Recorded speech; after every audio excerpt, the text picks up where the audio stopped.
Welcome back to Guns of the Patriots. So we save the world.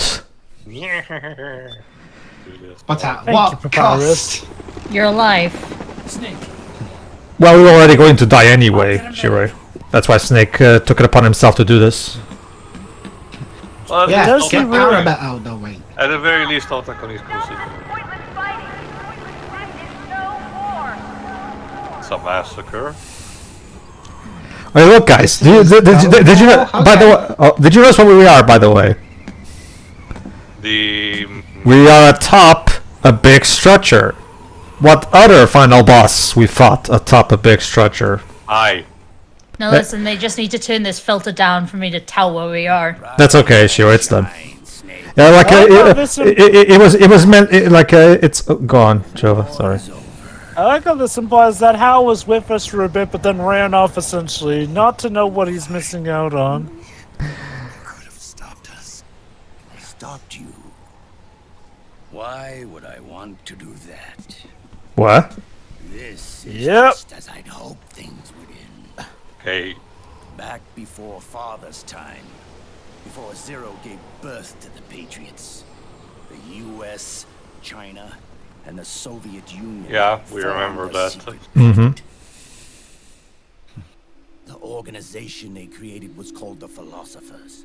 Through 2 world wars, it spread its roots and extended its reach. All because After of that, money. The Philosophers splintered, and factions began to squabble over the fortune they'd amassed. They It's always called it about the money. Philosophers' legacy, a massive cache of funds that would later provide the foundation for Zero's Patriots. Zero sought to use his riches to achieve world domination. Yeah, that sounds like a British goal.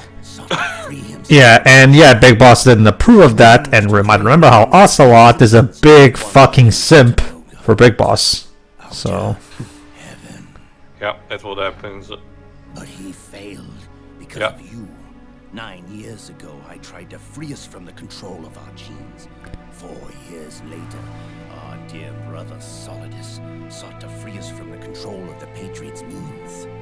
You'll never be Okay. free of the memes. Okay. To be fair with Solidus, freeing us from memes is a good cause. Which is Outer Haven. Is it? Although to be fair to Snake, Saldus's plan was always going to go off the rails, whether or not thanks to the Patriots. If anything, we helped make the situation end better than. So basically, Ocelot has been a triple agent, quadruple agent, how many times you want to say it, agent, throughout this entire thing, and he was doing it not for purely for his big idol. He just does whatever the hell he wants on us. Yeah. I've yearned for.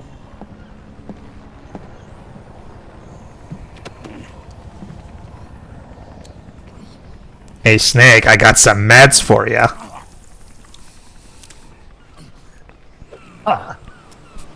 That's actually not too bad.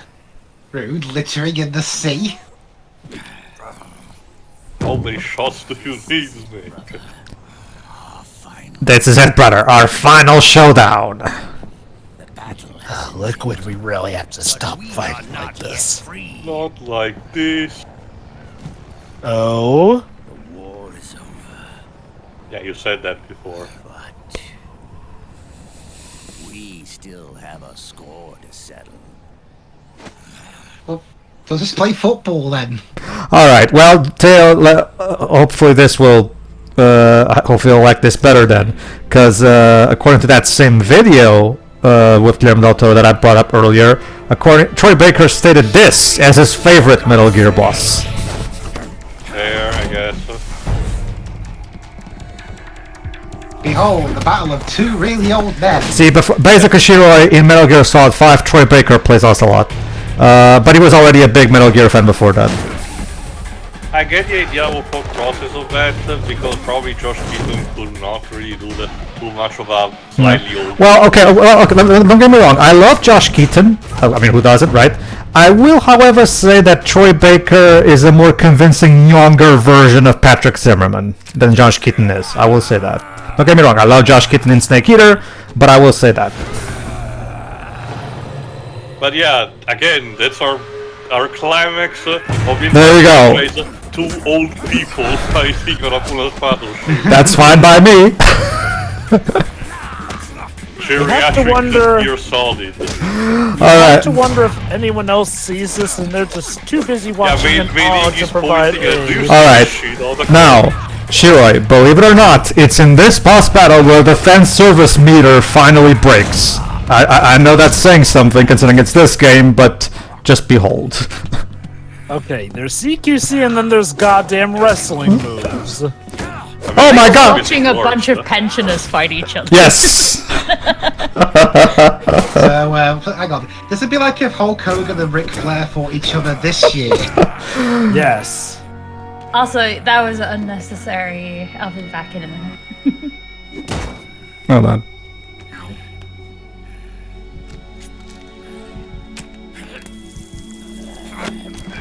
And now they keep... Oh, check this out. Rejecting each No, other. it's my turn with the nanomachine. Basically. Yeah, basically. Oh, you think that's funny? Check this out. This is one of my favorite moments. Check this out. Listen.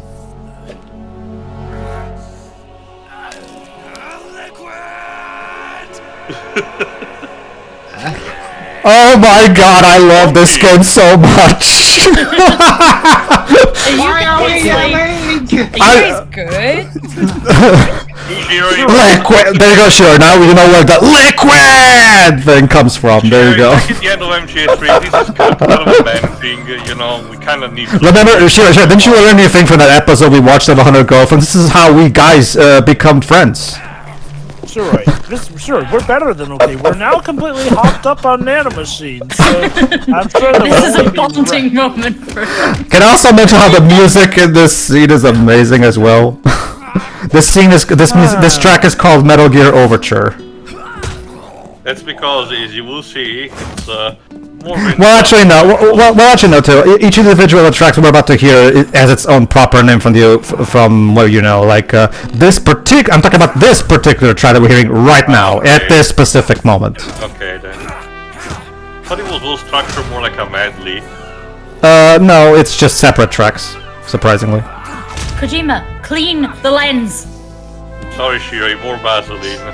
Sure, this is the Headbutts. PS3. Half of those games looked like they were on Vaseline. They Ah, couldn't good. find anyone to open the Vaseline pot, so they just threw it at the camera. This was probably done to. Jesus. This was probably done to preserve performance. Most likely, a lot of games that back in this generation used it to keep the performance high. All right, sure. Now check this out. Now, does anybody remember what those? Oh, those life bars look familiar, don't they? I thought he was old Snake. Just kiss already, my god. And he is Solid Snake once again, dude. All right, here we go, ladies and gentlemen. The final showdown between Liquid and Snake.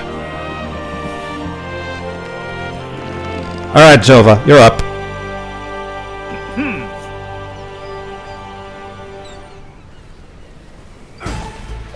Now, ladies and gentlemen, Encounter from Metal Gear Solid 1.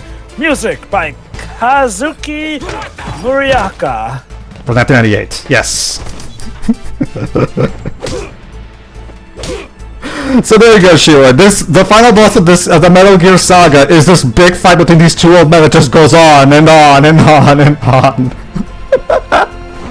And a lot of it is cuties, okay, but dynamic ones. Well, the more elaborate moves, yes, but most of it actually, you have a strong punch, you have a body blow, you have this. It's mostly when you do the special actions that it's QTEs, to be fair. So there is actual punching and dodging, to be fair. It's just that I love how the first impression you get when you actually get control of the fight is a QT. Never change, Kojima. There you go. But yes, we're taking you back old school, literally back to the boss theme of the first Metal Gear Solid game. Yes. Ow. I had. This is, as you can see, this is the. I did this earlier. As you can see, this is the most effective move, because basically you strangle him out of his oxygen, and then when you do that, his life starts decreasing pretty quick, as you can see. So. Who's the old one now? You. Both of you are. Oh, here you go. Yeah. All right, Tail, you're up. because now we transition instead to...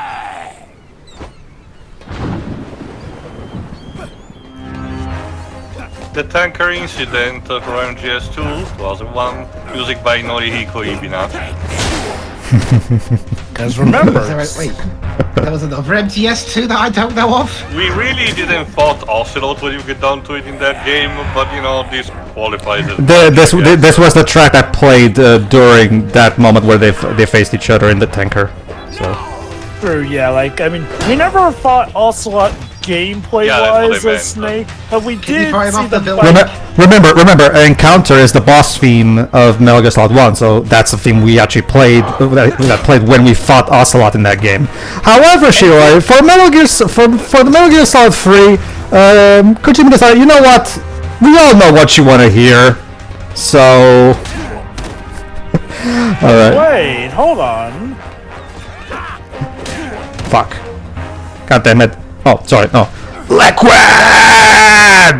Yeah, I know what I wanted to hear. A techno remix of the Time Paradox quotes. Yo. I mean, that probably would slap. That would slap. Yeah. Time Paradox! Time Paradox! There you go, here's it. Time Paradox! How is your nose not broken? Basically, Dwarves, as you can see, as you can see, Dwarves, I've decided to use a lot of chokehold maneuvers in this match. You're the red. Pedro. I got. I was gonna say, Pedro, ECW's gotten a lot more extreme. Yep. You're the wrestling fan waves. Is that like the signature move of any particular wrestler? Not really. Okay. Wouldn't that be funny if there was a wrestler who was Well, giving I you know, that man. Here we go. secret agent, man? Splend. Oh, here we go. Okay, Dwarves, you're up. Alright, ladies and gentlemen. You're pretty good. Just posing.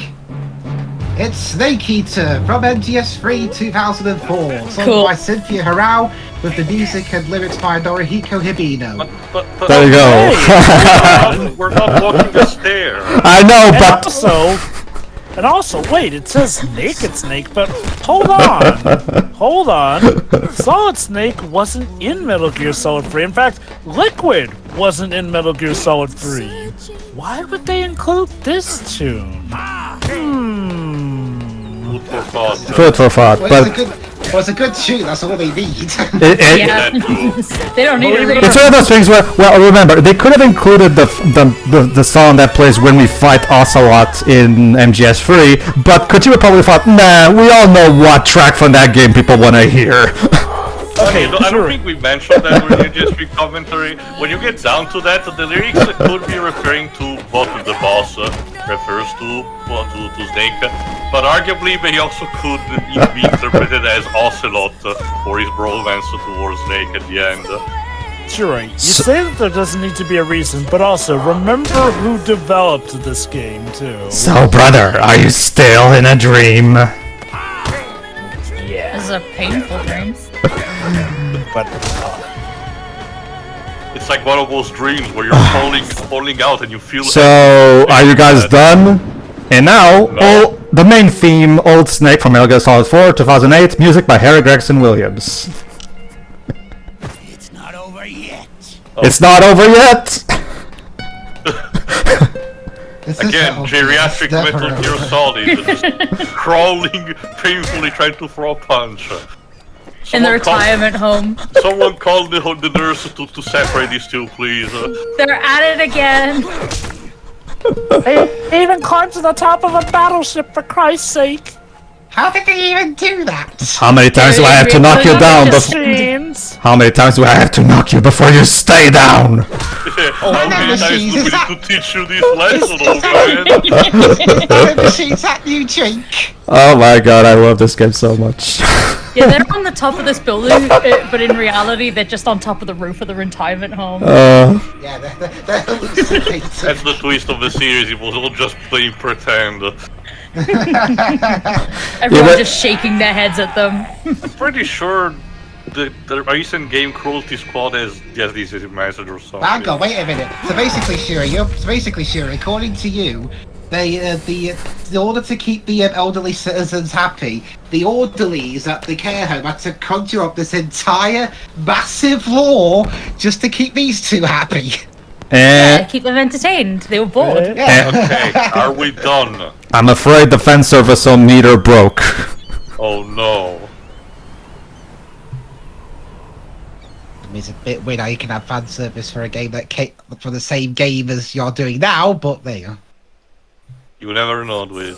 Well, You can do what you want. well, with Old Snake at the end, it's because Old Snake is the main theme of the game, and it's meant to be melancholic. Well, So. at the beginning, we're at the tail end, my dude. America will just say, whatever, Liquid. America is always in chaos. Ah, yes, the American dream of return of the Wild West. Well, not so much the American dream, but yeah, that old period for us. The people fight.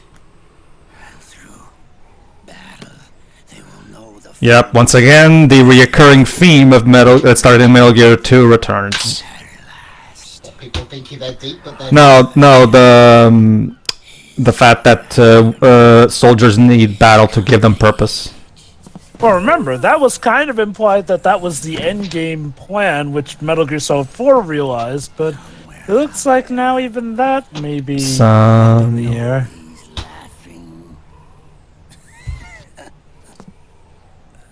What's funny?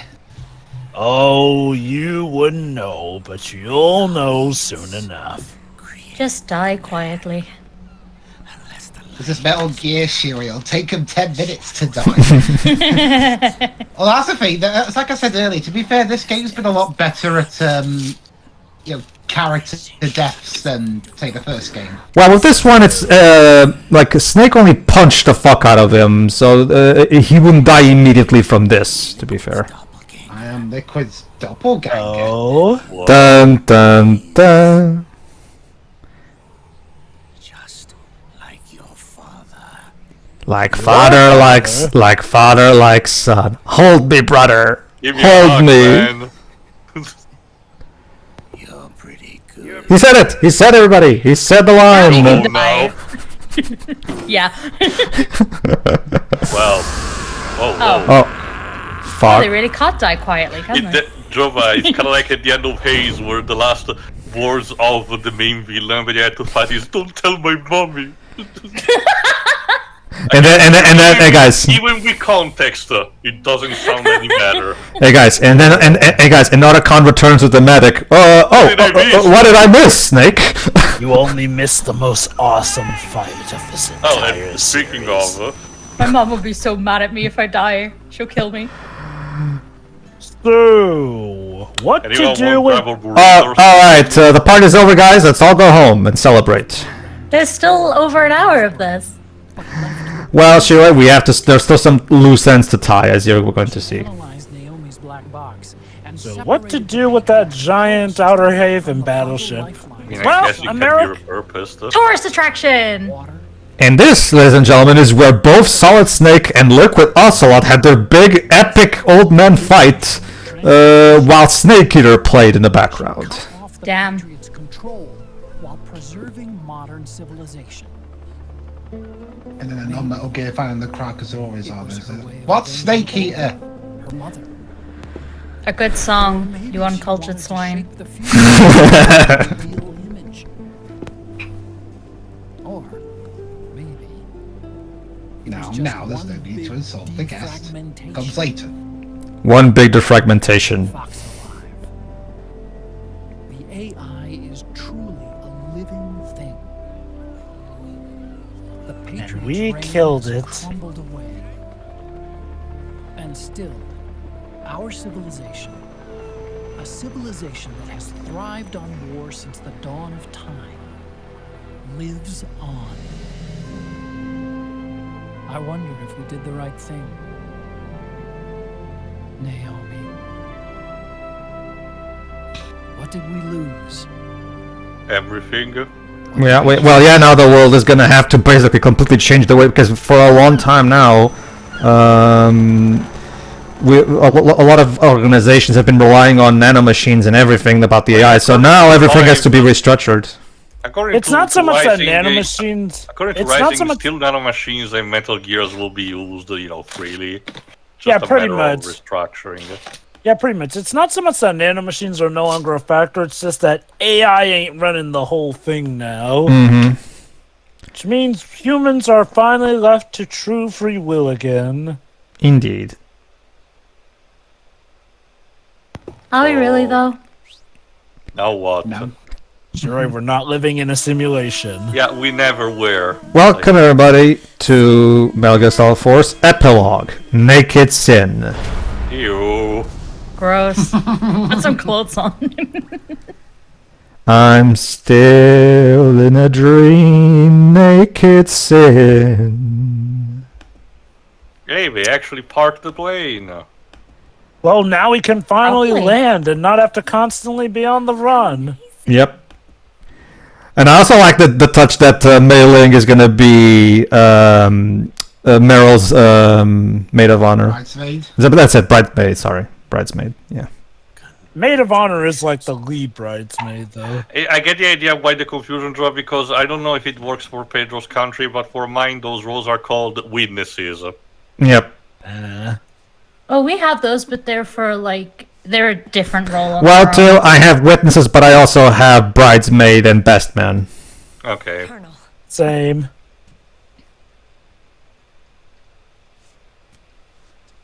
Oh, okay. Please, do you Oh, mind this is- taking Hold on. your arm from the script? Don't you see? Hold on, guys. You see, this is how their family does does dialogue with guns pointed to them to each other. See? You didn't Nobody get me tell a Cassandra present, you Cain. jackass.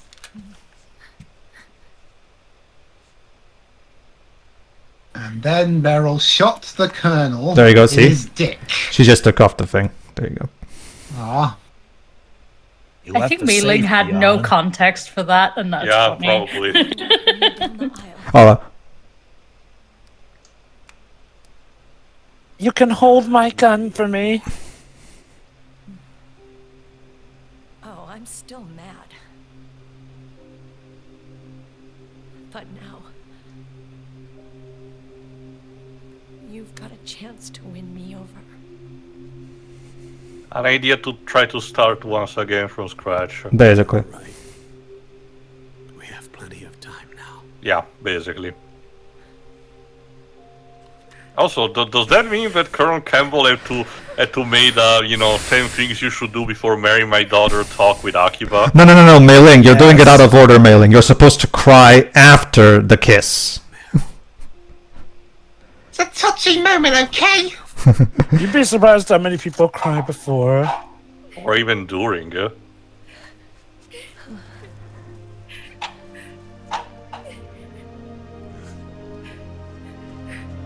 All right. Dun, dun, dun, dun. Oh boy, a military wedding. Well, yeah. This is very appropriate. So sure. Mm-hmm.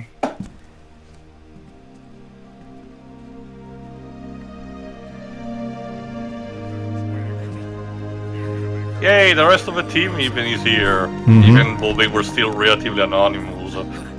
Good for them. Good for them.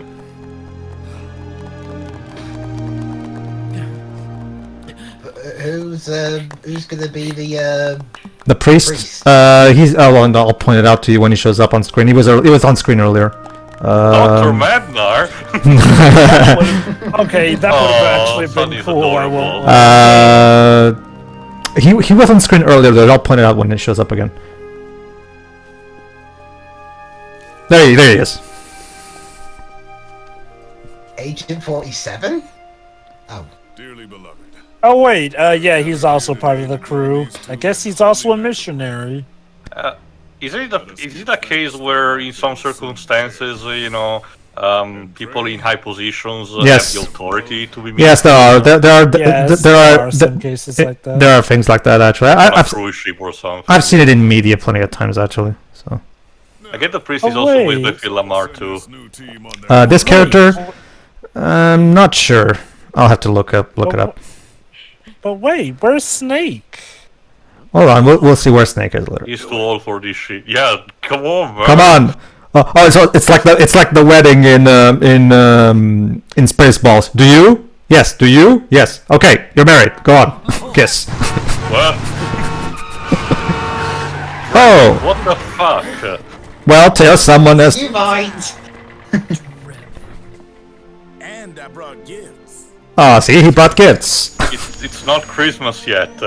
And now we change this thing to dragons. We have yours. Flowers, compliments of Drebin. Show Now, off. and look at that! Now we can resemble the ending of Snake Eater, where It's a Christmas miracle. Show John Luke get here. Oh my God, John Woo doing a Metal Gear plot. Hi.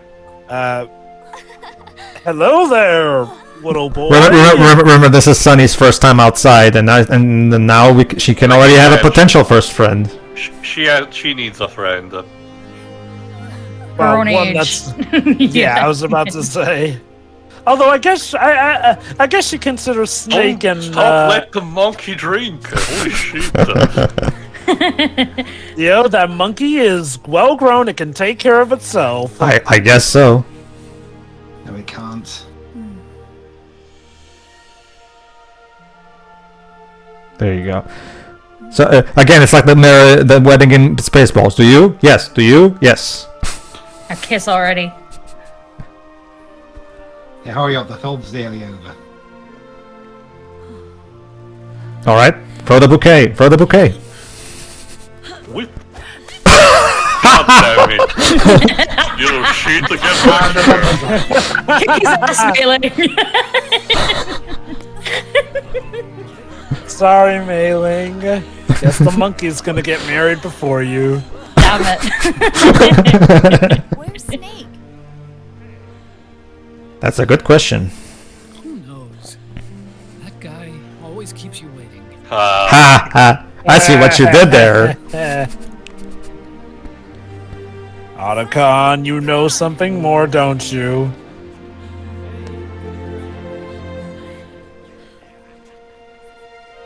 But yeah, interestingly enough, you may notice that this scene in a way resembles the airport from the climax of Metal Gear Solid 3 now, especially with the flowers. A nice touch. And I love how Campbell's final words are, "Snake, thank you." Yeah, after everything he's done for you, yeah. Yeah, You Snake know, isn't it- a wedding guy. Oh. Meanwhile, time to wrap up a loose end from MGS2.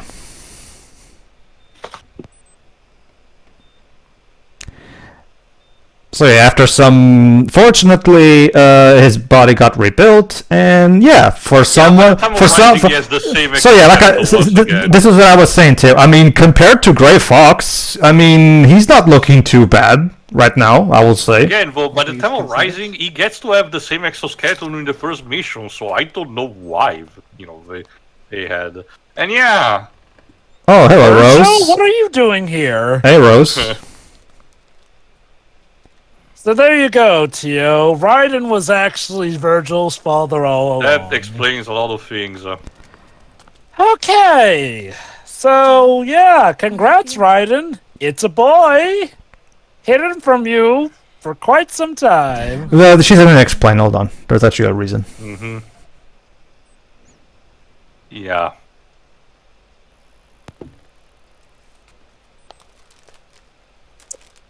I mean, can you blame him, Rose, after Sure. everything? All right, let's see. It's not the kid's fault, though. Mm-hmm. No, it's No. not. Well, don't worry, Shira. Let's see where this goes. Even got a little sailor outfit and everything. Don't shut me out. I need you to listen to me. What do you want? Come to laugh at me?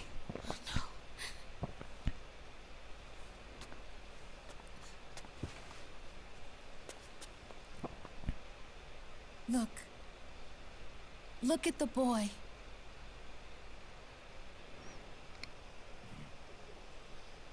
That means you have to pay child support, by the way, right then. God damn it! No. I'm going back to sleep. Yeah, you might remember how at the end of MGS2, Rose was pregnant. So there he is. Have any kids?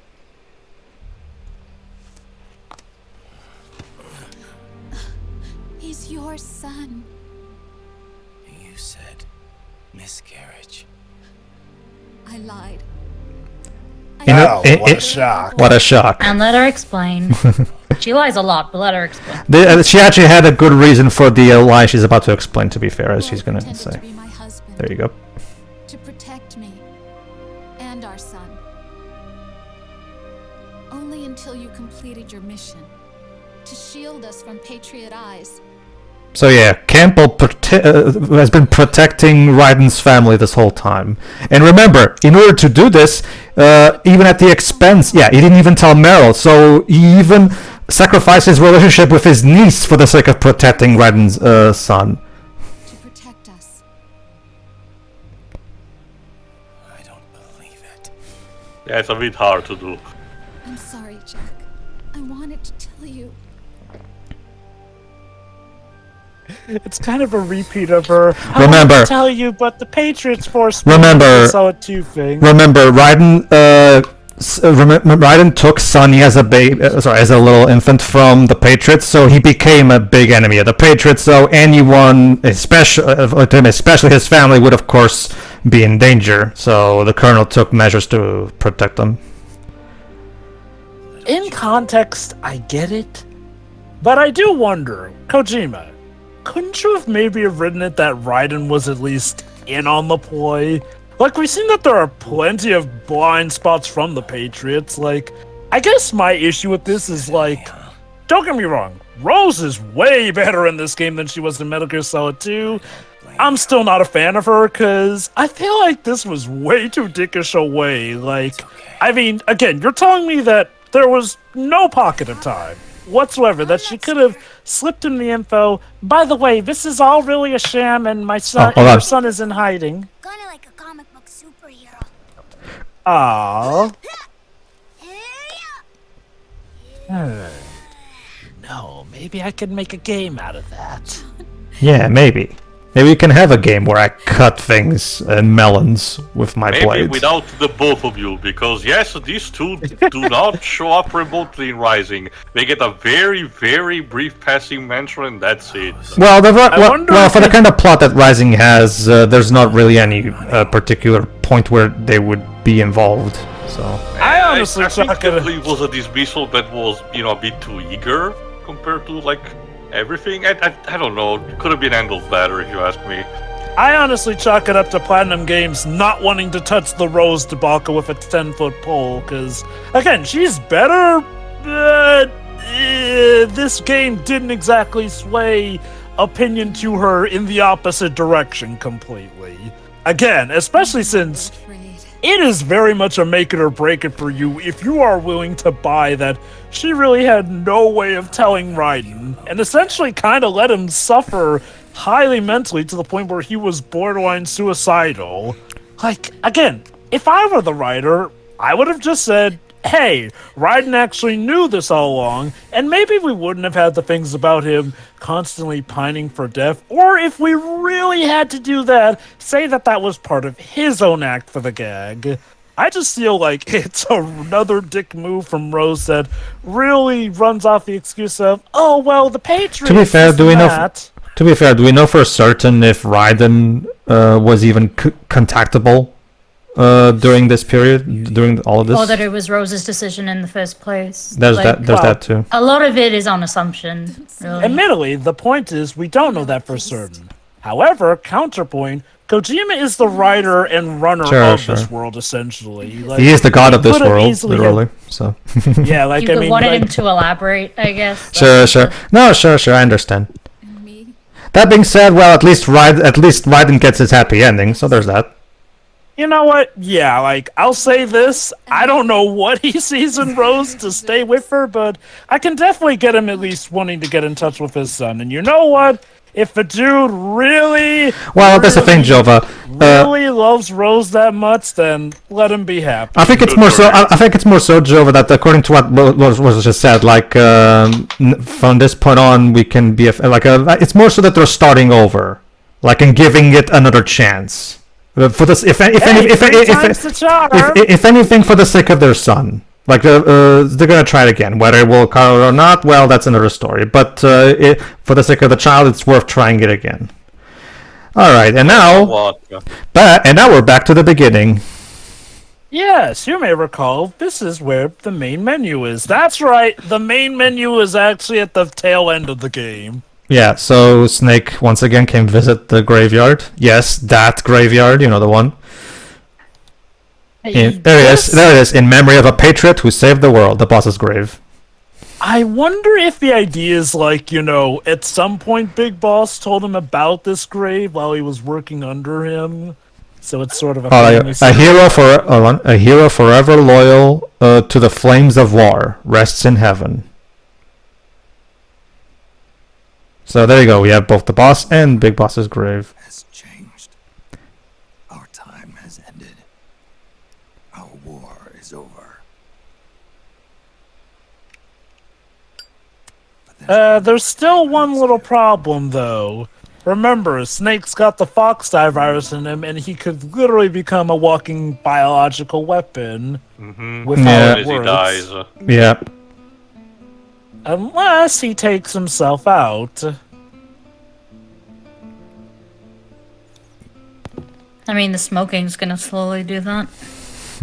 No, but Shuri, we need something more immediate, because due to the specific way that Fox-Die works, essentially, if he, dies a natural death, that can, cause the elements of it to spread, which would eventually make the whole world targetable by Fox-Die. Mm-hmm. Fox-Die zombie apocalypse. Yes. So Metal Gear Survive? That's Metal Gear Survive. Oh, okay. Zombie Metal Gear was somehow made to be boring. No, it's more so the fact that it's not even just boring, Jova. That game is custom made to be as annoying and frustrating as possible, just to make sure you buy all this shit to make the game more bearable. Wait. Sorry, Pedro. Your fluids are down. You have to pay another $1 or so to continue. Well, fuck me. You've run out of save files. No. Alright. You want to have an extra save slot? Well, pay me $10. I'm not kidding. I'm not kidding. By the way. I know. Save the Unholy Trilogy. Now Snake only has a gun with one bullet. So yeah, you might remember how if you leave the title screen animation all the way to the end, you actually hear an off-screen gunshot. So We even get a slow reprise of the love theme. Yeah, not much love going on. The theme that played during the microwave hall sequence, yes.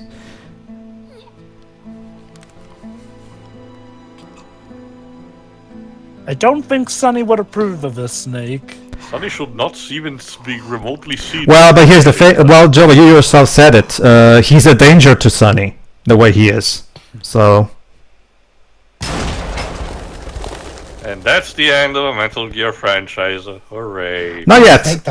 Not yet. We still have more. We need to load. We need to know the next scene. There you go. The load of the bloody corpse. Alright, so now we're going to hear from Drebin and more about his background. Nothing beats a stiff drink, huh? I didn't know you drank. I thought it was strictly soda for you. Not like I never touched the stuff. Special occasions. Soda just agreed with the nanos better. Yep, he had nanomachines inside of him too. Well, at this point, at this point I'm depressing. At this point, at this point, I think only Mailing and Johnny don't have nanomachines in them, or in Otacon. Basically, Drebin had nanomachines that would break down the alcohol before it could do a thing like with for Captain him. America, due to the way they're built, they cannot even actually enjoy getting wasted. Or Barry Allen, whose metabolism goes so fast that he cycles through the drunk process too fast. SOP kept more than just alcohol under control. Those poor slobs are virtually naked now. From what I hear, over 10% are showing symptoms. I guess getting rid of the Patriots won't solve all our problems overnight. No. No. Anything, it's a bit of a power vacuum Probably situation. already suspected this, but I'm not actually an employee of AT Security. No. No. The Patriots raised me. Yep. Gun law. He was actually working for the Patriots all the time. Patriots. At this point, who wasn't working for the Earliest Patriots? memories are revealed already. Solid Snake and Big Boss. Well, wait, never mind. Big Boss was a Patriot, actually. At first, yes. Plot twist. You, the player, were working for the Patriots. God I damn it. mean, Well, Dwibs. technically Well, the first Dwibs. of Metal Gear Solid 2, isn't it? Well, yeah, we already did that in MGS2. So And keep in mind, we are playing as the founders of the Patriots in Metal Gear Solid 3, so maybe we were the Patriots all along. There's a whole lot of pawns like me all over the world. How do you suppose I laundered guns like I did? 'Cause The they- Patriots were very lenient in letting you pretty much arm their greatest threat. Orders to back you guys from the start. You what? Oh, but hold on, he was under orders. That would explain also why Snake was interacted with weird shit when Draven did it to him. I wasn't the only But- one under their orders.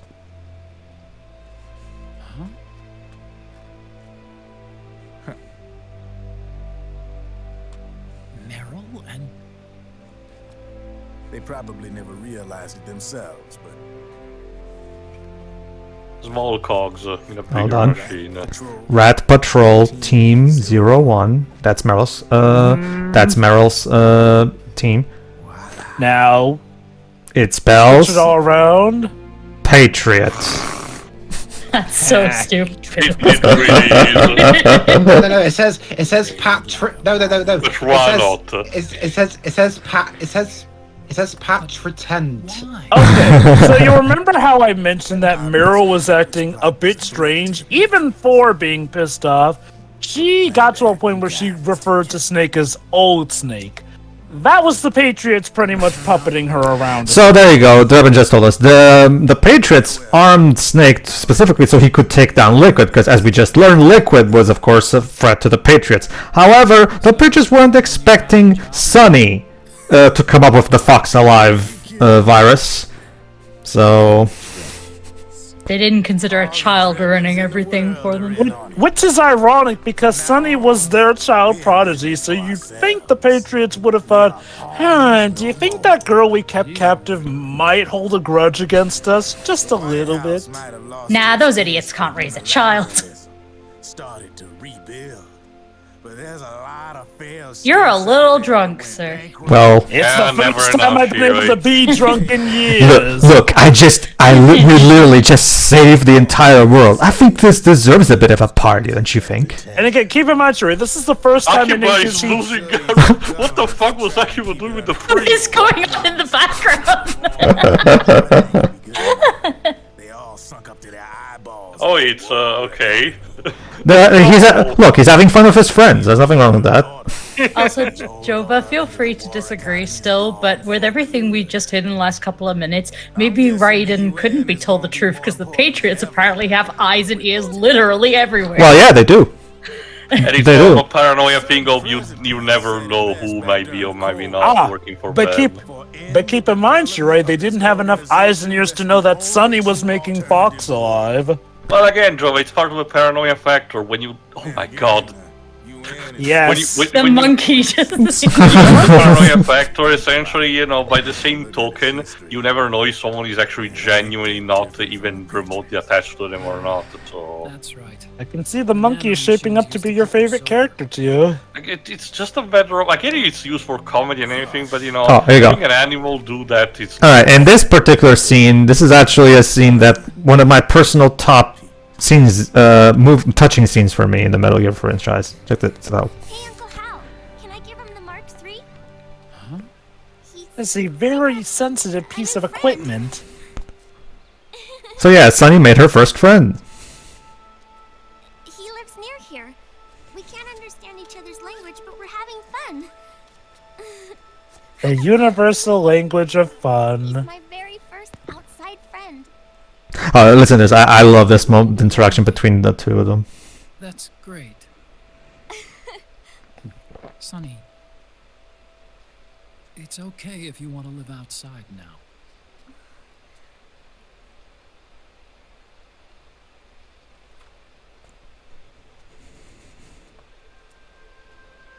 It's your life. There are other havens out there.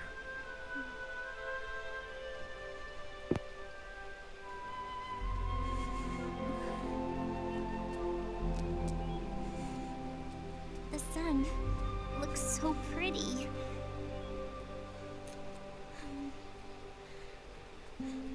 Sonny, I like it outside.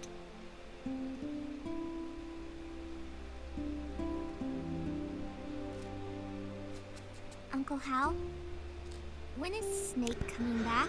Yeah. Well, okay. Hold on. I love what he says.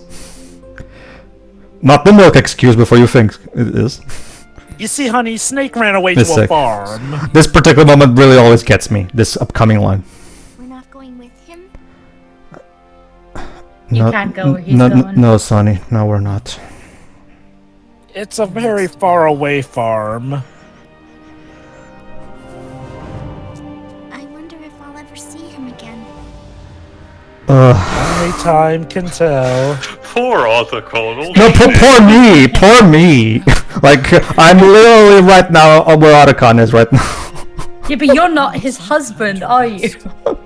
I know, right? Like, Hal is legit the man's husband in If everything anything, but the again, ring. sure, again, perspective was Snake and everything, but damn, Otacon really also doesn't really get too much. So here's the basic thing, Shiro. As you just heard, Otacon gave Sunny the choice to maybe live somewhere else now that it's safe. However, she chooses to stay with Otacon. Which means we can officially adopt her. As we later will see in Rising, when she grows up, so she will actually get a proper job and everything. So you know, she will. And she even takes on officially the name Emmerich. Also, this music is Which I guess means that Hal is the man in the marriage between him and Snake. Also, can I repeat how absolutely beautiful the music in this game is? The acoustic guitar in that track is just beautiful. So now it's Actually- over, right? Wait, Okay, actually, now that I think about it, did we ever figure out Snake's real last name? Like, we know that his real first name is David, probably an homage to David Hayter, but... Alright, so... don't go anywhere, everybody, because there's more after the credits. I mean, remember, just like with the MCU, you always stick around for after the credits in a Metal Gear game. I'm surprised that with all the Fate to Blacks and different scenes, you haven't made a comparison with Return of the King yet. Nah, that hasn't been enough. No, I agree. Oh, and look at that. Not enough fate. And yeah, Colleen, aka Tails, played one of the boys. Here you go. We have the enemy soldiers played by Bart. Oh, Crispin Freeman. Crispin Freeman playing one of the enemy soldiers. Okay. Wait, Sonic and Tails here. Oh, look at it. There you go. Voice of God, Hideo Kojima, right there. Warning voice of Gecko, Chris Zimmerman. Well, he created this universe. He is the god. The voice of God. He is the god of this universe. He created it. Oh, hold on. Wait, Jova. Big Boss played by Rich. Wait, when did Big Boss have a speaking role in this Probably game? one of them in between lines that we heard during the flashback. And hey, come to think of it, they even mentioned Josh Keaton as Ocelot. And now, hold on, guys. The final boss fight. Turns out Snake couldn't quite do it. I can understand. Again, it's the eternal thing. Like, it takes huge cojones to actually go through. Oh. No need for you to go just yet. No way. I can't Let it. Please listen. Dad. Yeah. Dun dun dun! How are you still alive? Nano machine? I'm very stubborn, as you can see. Ladies and gentlemen, here, and you might remember, he looks exactly like how he did in Metal Gear 2, the one of the two MSX games. So there we go. There we go. The two snakes are finally once again face to face. Debriefing. Naked Sun. Also, not only that, do you remember Liquid burned him? And yes, Big Boss is played by Richard Doyle. In case you're wondering, for the joke in the Japanese dub is played by Hold on, I need to put something out. Right now, Shiwa, he has the boss's gun, the same gun that she gave to him so he could kill her. Yep. So yeah, the two are finally, once again, after all these years, face to face. Awkward family reunion. Awkward family reunion. So, boss fight? Ha. Bang. No. Yeah, fuck this shit. It's time to put down the gun, Jova, and live. Awkward hugging. Well, you know, what else would a father-son duo do? Let it go, son. Let it go. My son, And I'm not here to fight. why did you point a gun at me? I am here to wrap up all the loose ends. How about we go to McDonald's? Also, please don't call me brother. We're not like the 90s That being Mario said, brothers. but yeah, I do like this. Now that everything that Big Boss, now that everything is destroyed, all the evils have been killed, Big Boss can now finally rest easy, which is why he's, of course, now willing to perfectly bury the hatchet with Snake. Well, Oh, here you go. you know. Yeah, it literally all began with a bunch of old fools. Literally. Yeah. It's ending with a bunch of old fools, too. The irony that John ended up outliving all his team. There you go, and he's the only one left. I was wondering about this talk. And now the Snake asks the question that we're all thinking right now. How can you still be alive? That body, Liquid burned on the Volta.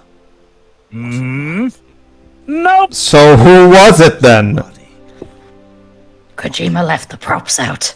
Hold on. Clone. It was Solidus's body. Remember, Solidus was the perfect clone of Big Boss. Oh, you know what that means. So you know what that means. Solidus was technically alive, but he served his purpose as decoy for his father. Whether or not that was to his will, we don't know, because he looked like he was in pain the whole time. That's just how it happened, and we gotta deal with it. So he's explaining now. In a state of eternal sleep.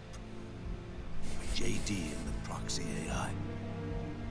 Because the Patriots thought, yes, let's keep alive the guy who Well, remember we established. destroy us. Well, remember, Joe, but Eva told us that we even joked about how Zero wanted to keep Naked Snake with him forever and ever and ever.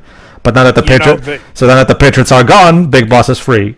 Yeah. So yeah, they literally reconstructed his body again because once again he was literally burned to a crisp last time. Yep. Anything is possible with nanomachines. Wait. Hold on. Ocelot and Eva? Mm-hmm. That meant destroying the AI. But wait a minute. Ocelot killed Eva.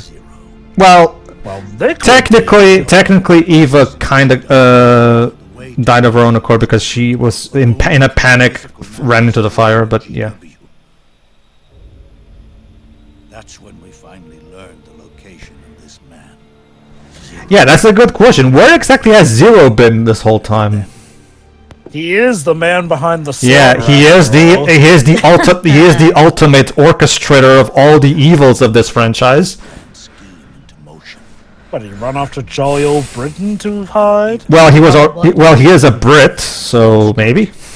Or maybe Eastern Europe land. Who knows? If his voice actor is anything to go by, he's from Rochester.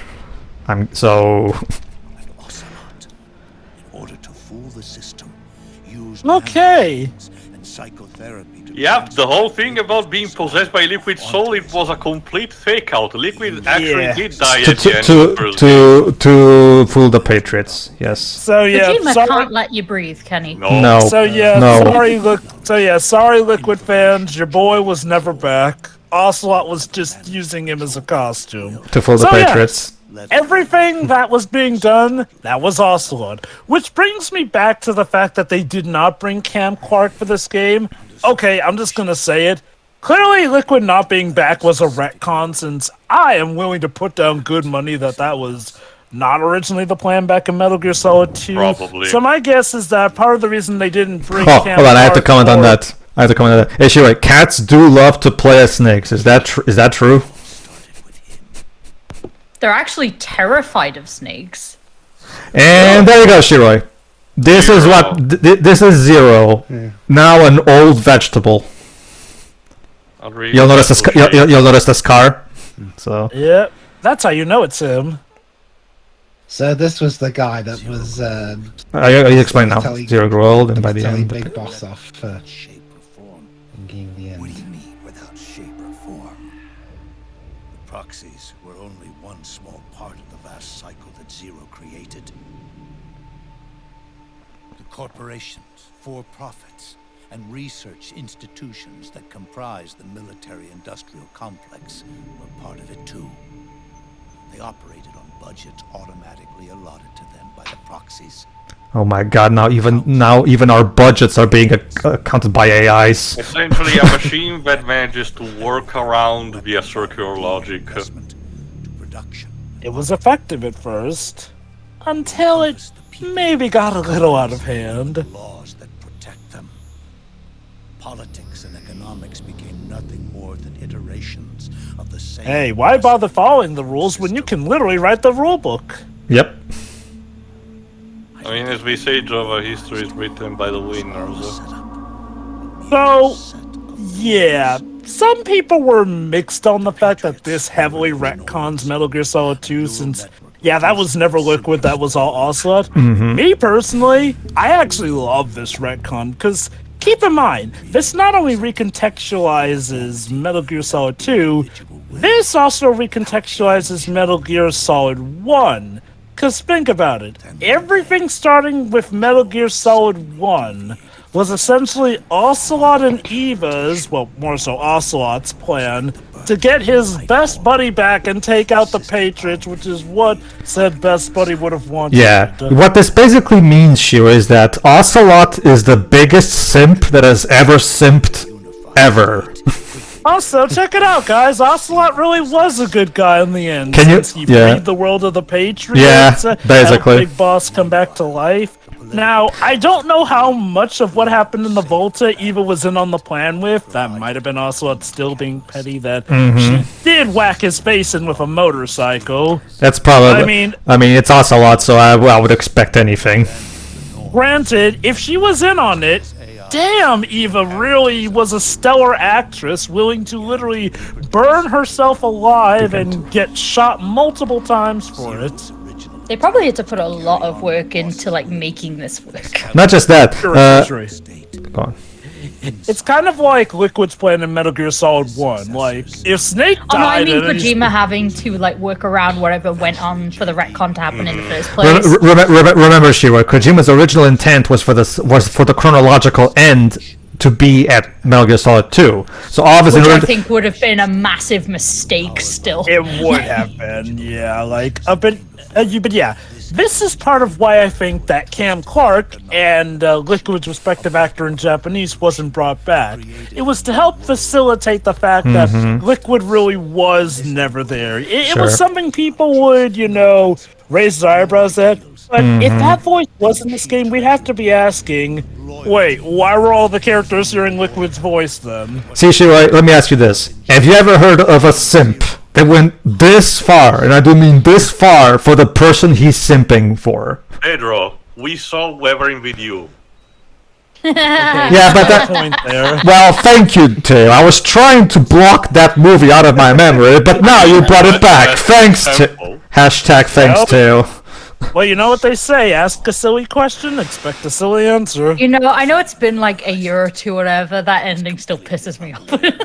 Anyway, the It point is- is that Zero, much like with Big Boss, completely misinterpreted the boss's actual final wish, and this resulted in all of these. So Sorry, it was all a mistake. So basically, that's actually one of the primary common themes of this game, in misinterpreting intentions. But okay, so basically, Shiro, you know what this means? All those old evils, including the eugenics aspect that you hated so much, now these two, of course, were the ones who were responsible for it, even though, of course, Big Boss at this point deeply regrets it. So once they're gone, One of the major key players behind it all is now suffering a fate worse than death. Yeah, and but that's the thing, sure. Big Boss is not going to take it upon himself to bring Zero back to nothing, as in finish Zero off, to put him out of his misery. The original members. Oh, here you go, the original members. Paramedic. Sigint. Yeah, we know what happened to Sigint, but again... Oh no, we do too. We do know what happened to Sigint. We do know, but I forgot instead what happened to Paramedic. That... She ends up... Go on, Joe. Go on. Paramedic ended up being a victim of her own experiments, seeing as how, she was part of how Grey Fox came back to being. Oh, right, Grey Fox didn't really like that, so he went to his usual kebab routine with her. Classic karmic retribution. He meant well, but the methods were pretty cruel, as we can recall. Raiden is pretty much the perfected end result of a cyborg ninja concept. Since he's not in constant pain, for starters. 2 becomes 10. I mean, mentally, he is. Yep. Well, it's weird, Shiroi. He gets simultaneously better and worse in Rising. I also really like, I have to say, yes, Richard Doyle, for as little screen time, for little voice acting as he does in this one scene, I really love his Big Boss voice. This is exactly how I've always imagined Big Boss to sound like. In his when I played Metal Gear 2 and saw his portrait, this is exactly how I expected him to sound like.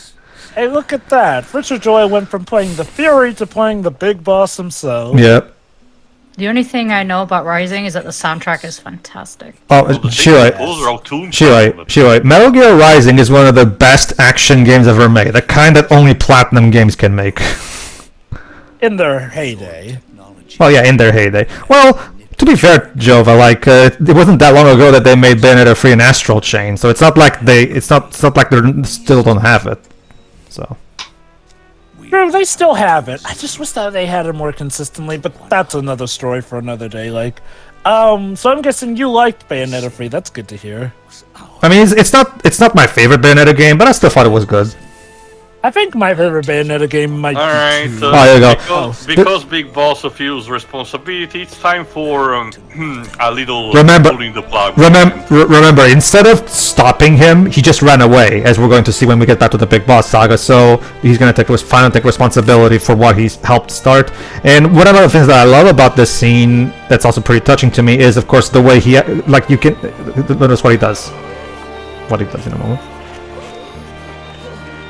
Yeah, best to... Hold on, I love how he hugged. There you go. And we see the flashes of MGS3, of course. I do like how he hugs him, as if to say, "It's okay, friend. You can rest now." It's interesting because given what we find out in Peace Walker and Metal Gear Solid 5, Zero was remorseful in some ways as well. Yeah, that's also the big thing. Again, only for the context of this game, because, we hadn't seen, at this point, 5 Peace Walker were not made yet. Again, just being dumped, the fact that Zero became basically such a major asshole in Catalyst and just being told like that, it's kind of a lot to take in, and I kind of wish we had seen some of it in some capacity. Okay, if I recall correctly, I think Portable Ops kind of hints at it, which that game was released before this game. But there's another important thing. Yes. The Fox die. The Fox die. Truth is... Well, it's a good thing nobody walked along past all this happening, huh? Oh my god, what are you doing with that patient out? And apparently Snake is responsible for killing Eva too. She told me. So Eva was already dying. So I guess she just decided, well, might as well do it theatrically and burn myself. They did it again. Oh, they used you to kill me. Yep. God damn it, did I kill both of my parents? Yes. They're proxies. In order to bury us, They did it again. In the end, they're no more than a program. So there is issue, right? With the death of Big Boss, all the old evils, including the eugenics, like I was saying, will finally be gone. So all the... There you go. However, Shiroi, Big Boss still wants to do one more thing before he goes. Take me over to her. Of course. Boss's grave. Son, take me to her grave. Please.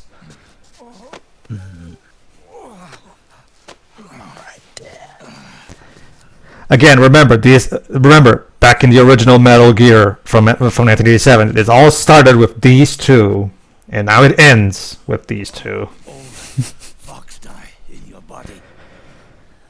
The one that mutated. The new Fox die inside you continues to multiply. At the same time, it is preventing the old mutated fox die from reproducing. So basically, with the two fox dies battling each other, that means Snake gets to live and not be a biological weapon. Yeah, basically. It's a bit convenient, but sure. It will provide a very nice ending, as we're going to see later, so I'm okay with it. Are receding. The mutants are receding. It's funny, because the MCU was going to start being a thing in 2008. Mutant strain won't cause an epidemic. Lucky you. As long as you do. But even then, the process will just repeat itself. One day, the new fox die too will start to mutate and become a new threat.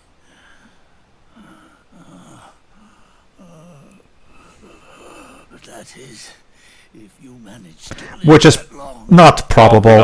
Probably not going to happen, so we should be fine. Although, like I've said it before and I'll say it again, if Konami really want to make a new game with Solid Snake, they can easily just say, oh, Otacon developed some new nanomachines to delete all the Fox die. Because, again, by the time of Rising, nanomachines pretty much can just do anything you need them to. Personally, I'm okay with this being Solid's final story. Again, also, it feels very conclusive, and I feel like there's no need. Implies that Snake died before that, in those 5 years. Yeah, I forgot that, but I guess there is that one item you do get, which could hint at that. Like I said, I feel like this is a very fitting end for Snake's story. So I feel like I feel like we should leave a sweet ending like this just be the sweet ending that it should be. Nanomachines, the Kojima's touch you guys have been talking about. Oh, here we go. Yes. So yeah, I love this bit here.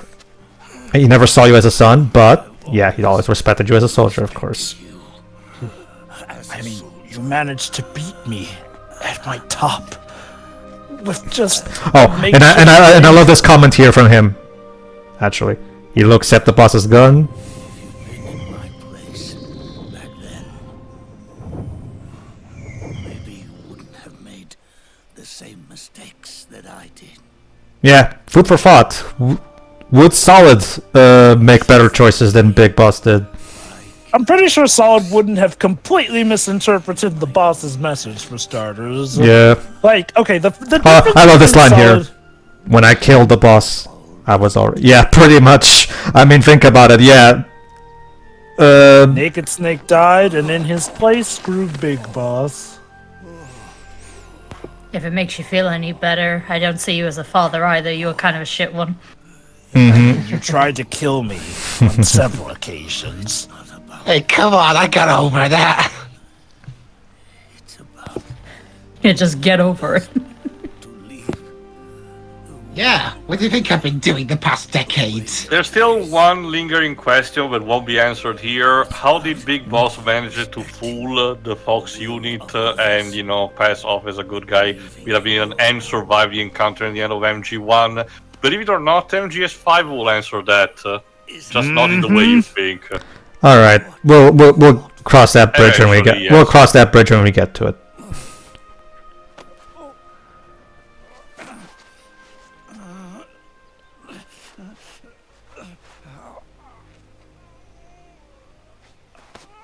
Well, I'm sure There you the go. bosses.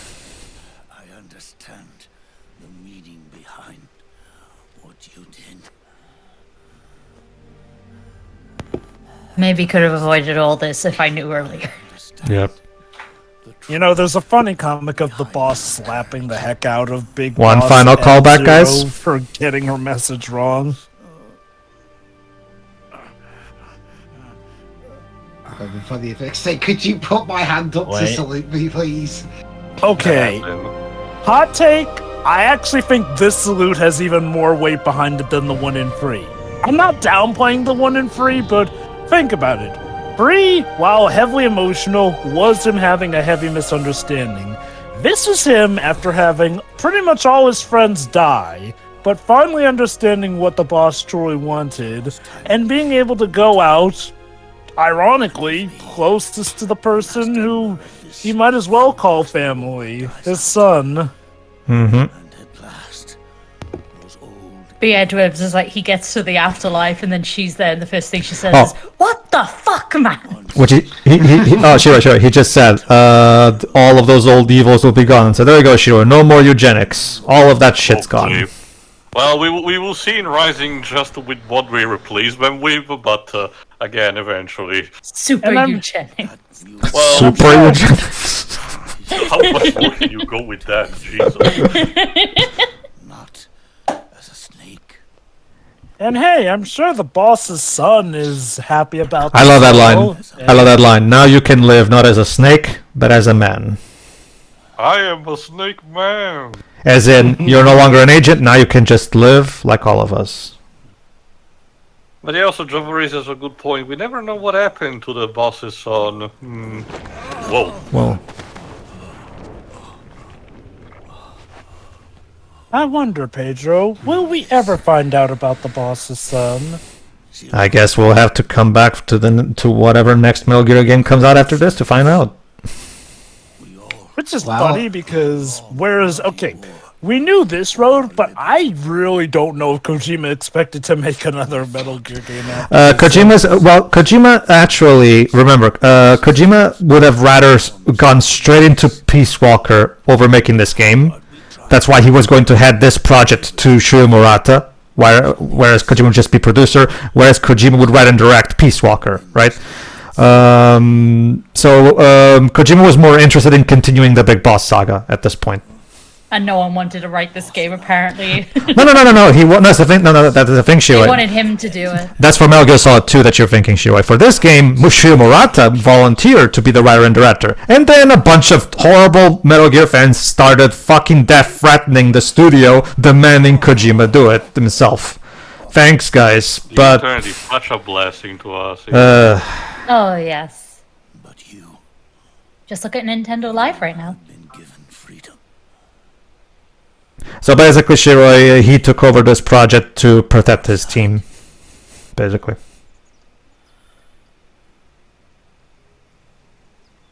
I get the idea Snake doesn't even know what to think at this point. Much less what to do, because it's like you can live as a man now. It's like he's been Wow. a soldier his entire freaking life. I Like, guess for starter, you can come back to Otacon and Sunny to say at least a proper goodbye. Yeah, Well, he's yes. supposed to take up golfing? Well, that's the thing, Shiroi. Sorry. Well, hey, at least I don't have to go very far to very big boss. Nope. That's a good point. Well, Shiroi, think of it like this. He still has a few months. Maybe now he can finally, be happy for a while before he goes, finally. I like to imagine that he gets a good amount of time in Yeah. there, and hey, I'm sure Sonny will be happy to get to see him again. Mm-hmm. She never sees him again. Hold on, Shiroi. One last cigar. Hold on to that thought. Yeah, one last cigar, because remember, Snake is into cigarettes, whereas Big Boss is into cigars. Live for yourself, live life to the fullest. Yeah, Metal Gear Solid 1's message.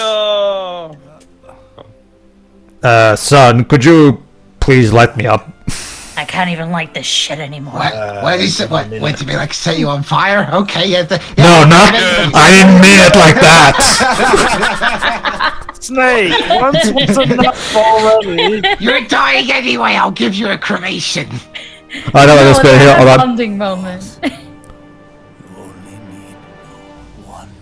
Call back. Remember, that's what she said too. Like, there's There is only one snake. Would be better off without snakes. Hey, come on now. Don't do snakes dirty like that.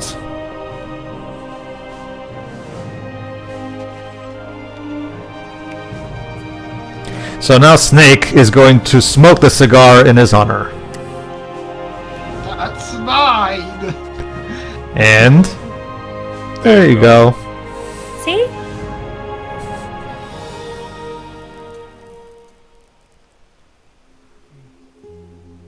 And the last one for the road.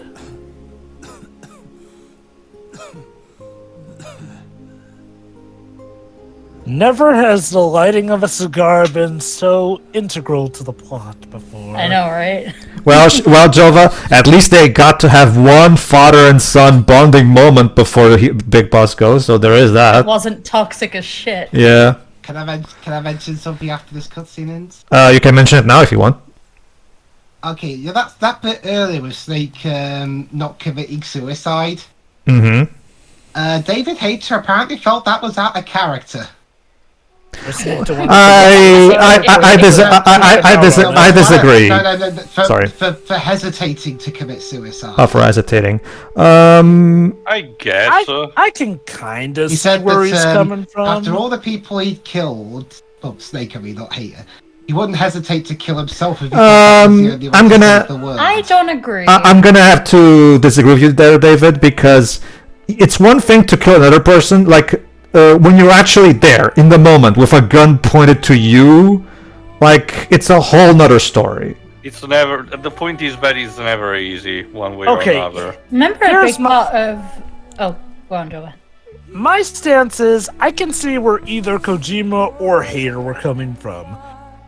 For the most part, in Kojima's favor, yes. Even a trained killer could arguably have trouble, killing themselves.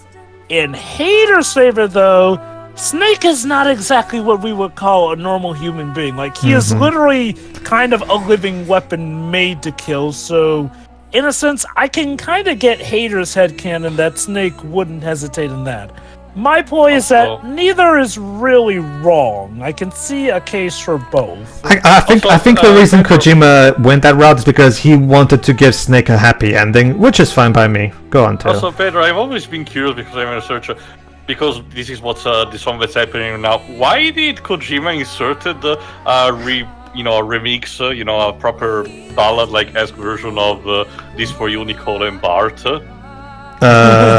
Because it's not really fitting with the theming that's going on. Okay, let me explain that. For context of the people, it's referring to two Italian immigrants, Nicola Sacco and Bartolomeo Vanzetti, who were not exactly treated well by the United States police back in the day. They made an example about police brutality towards the immigrant, and as such a song was actually dedicated to them. But again, why a remix put it Kojima's a fan, so he wanted it. Kojima really likes this song too, so. I guess. I mean, I love the song too, so I'm not complaining. Have we talked about? It's been a while because I've forgotten exactly everything that we said. Did we talk about what Kojima's original planned ending for this game was going to be? No, I don't think so. No, I don't think so. Go on. Okay, apparently, Kojima wanted to end the game with Snake and Otacon turning themselves into the authorities, only to be executed as terrorists. Holy shit! But his staff were like, yeah, no, if you're doing that, count us out. Okay. Okay, I have to give credit to them actually standing up to the Kojima on that, because, like I said, Kojima, I love you, but sometimes you do make some dumb Dumb decision. I love that. Music produced by Rika Muranaka, aka the songwriter for The Best Is Yet to Come. So she was still, at this point, still working on Metal Gear. Nice to know. Alright, so we still have one more final after credits scene, because technically what we just saw was the mid-credits scene. We're gonna still be here for a while for these credits, so anyone want to start their final thoughts, I guess? I guess Dwibs. Go on, Dwibs. Okay, I think overall it's a really solid. Order. I think the story's pretty solid overall, aside from those weird foibles that I've brought up over the course of the game and others. I don't think in terms of performance the game has aged all that well, because of sometimes the cutscenes, I won't say chug, but they're more like they stutter sometimes. Yeah. I really do enjoy the music. I mean, it's Harry Gregson Williams along with others. That track that played during the Big Boss salute. So again, the music in this game is so great. It really is. It really is. And heck, it's... Go on. And PS3 Bloom aside, the graphics themselves do hold up pretty well, even if it does tend to stutter every so often. It all boils down to Yoshi Shinkawa, Kojima's number one art director that has worked with him since Police Knots. And he always makes the games look great. So. Anything else I can mention? What did you think of the overall story and twists? Well, you just said it was solid. I've already mentioned. How about this? What do you think of the fan service and the use of nostalgia? How it uses nostalgia accordingly to make you feel what Snake feels like in Act 4 and stuff like that. The fan service, all that good stuff. It sucks. I'm kidding. Yeah, that would have been my big hot take for this game. Sure. Badass, I see. This is the real reason you left Twitter, isn't it? Yeah, I couldn't. Yeah, it's like, wait, I can't drop my hot take about Metal Gear Solid 4, so I'm leaving Twitter. Bye. Go on. Overall, it's solid enough, I think. You're just doing it on purpose at this point. I mean, only having seen the stories of these games in full within the past year, it didn't quite tug on my fan servicey heartstrings as much as it would do other people, say like Pedro. Yeah, who grew up with the games, obviously. Yeah. And I didn't. Sure. Oh wait, Wolverine created the opening movie apparently. Yes. Yes. Well, how else was it gonna be that awesome, Bob? If you're actually played by a Canadian. But, also, God bless you, Doug Stone, for coming back for this. Now enjoy eternity with the Princess Swan movies. Swan Princess, go on, those. He took one for the team. But obviously, yes, some of it was good. Some of it just kind of, a few things kind of went over my head because there is a lot of it. Sure. So that's why some things just fall through the cracks. But you have to admit, Devs, like when Snake Eater starts playing during the final boss, that's just glorious. Well, I mean, Snake Eater's a good song anyway, so. Yeah. Oh, that reminds me, Snake Eater. That's another hint that it's actually Ocelot you're fighting. Because remember, neither Solid nor Liquid had anything to do with Solid. Well, actually, Joe, if you will, I mean, that's actually a good point because Shira couldn't see it. The names in the life bars actually change. Like at first it's Solid Snake and Ocelot. Then when we're fighting in MGS2, it says Liquid just, and then it goes back to Ocelot in MGS3. So the names of the fighters actually does change accordingly. Go on, Dubs. Yeah, the more the smaller the text, the more crusty YouTube makes it when you upload it. So yeah. Oh, trust me, Shiroi. I hate so much how I look at my recorded footage. It looks great. Then I put it on YouTube and it looks like shit. Yeah, it does it on purpose. But yeah, carry Go on, Dubs. Honestly, that's about it for me. I do think it's a pretty good game overall, aside from those weird things that I mentioned, and a couple of the twists kind of made certain older characters, paramedic, bit awkward. What, you mean like the whole grey No, Dwebs is not a fan of paramedic becoming a villain. Like I mentioned, it comes Not just a villain, becoming a flat out bloody sicko. not just that, not even just that.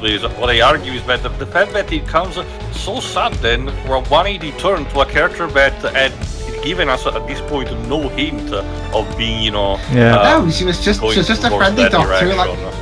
She's just a friendly doctor who likes to quote movies, and now all of a sudden she's apparently one of the most evil people you can be. Because of the eugenics thing.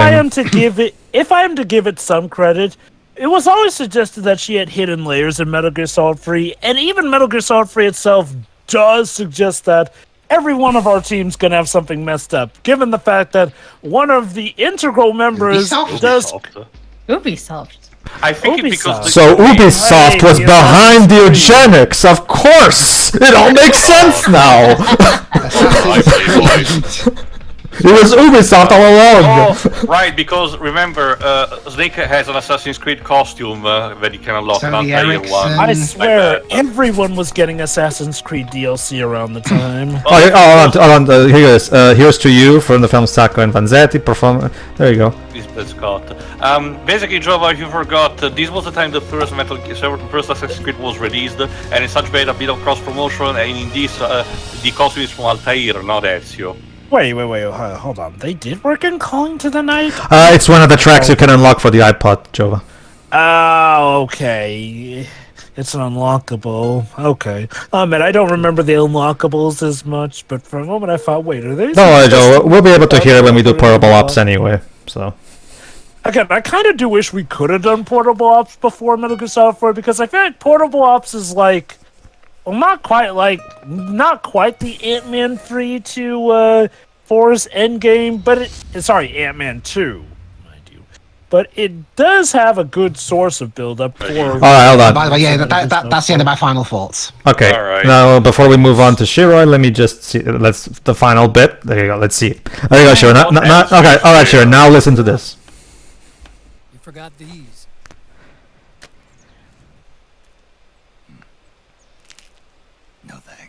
Huh? What? Seriously? He's quitting! He's giving up smoke? Did he learn from Snoop Dogg? Oh, wait. It took his dad dying in front of him for him to finally realize it. There's one thing I still have to do. What? I have to see this age off. See what the future brings. So he is indeed gonna follow on Big Boss's advice and live. Wouldn't it be funny at the end I'll go with you. There you go. Oh. You don't have to come. You said it yourself, Snake. There's nothing inside you can pass on to the next generation. No genes, no memes.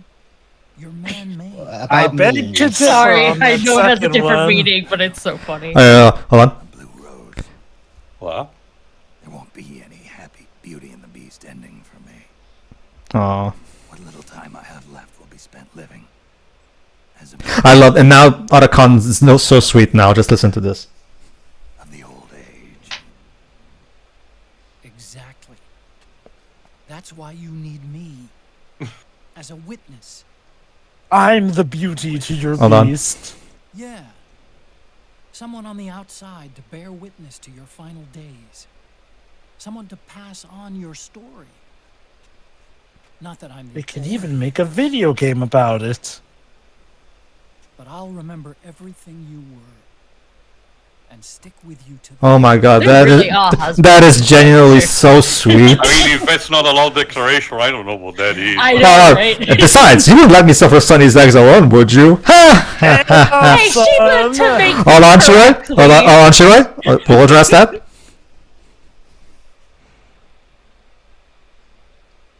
Wait for it. Loading. Any minute now. There we go. Oh, look at that. The eggs are now sunny side up. And they don't even mesh together. Yummy! They really do, actually. Oh, you like your So there you memories? go, Shiroi. Snake spends his final days living among Otacon and Sunny, eating Sunny's eggs. Confer the title of Inchworm? It's Because one he of the lowest completed it ranks on you can easy. get. Indeed. Oh well. Oh well. Da-da-da-da-da-da. I like how this music is a clear homage to the Wild West. Yeah, to Ennio Morricone's scores. Yeah.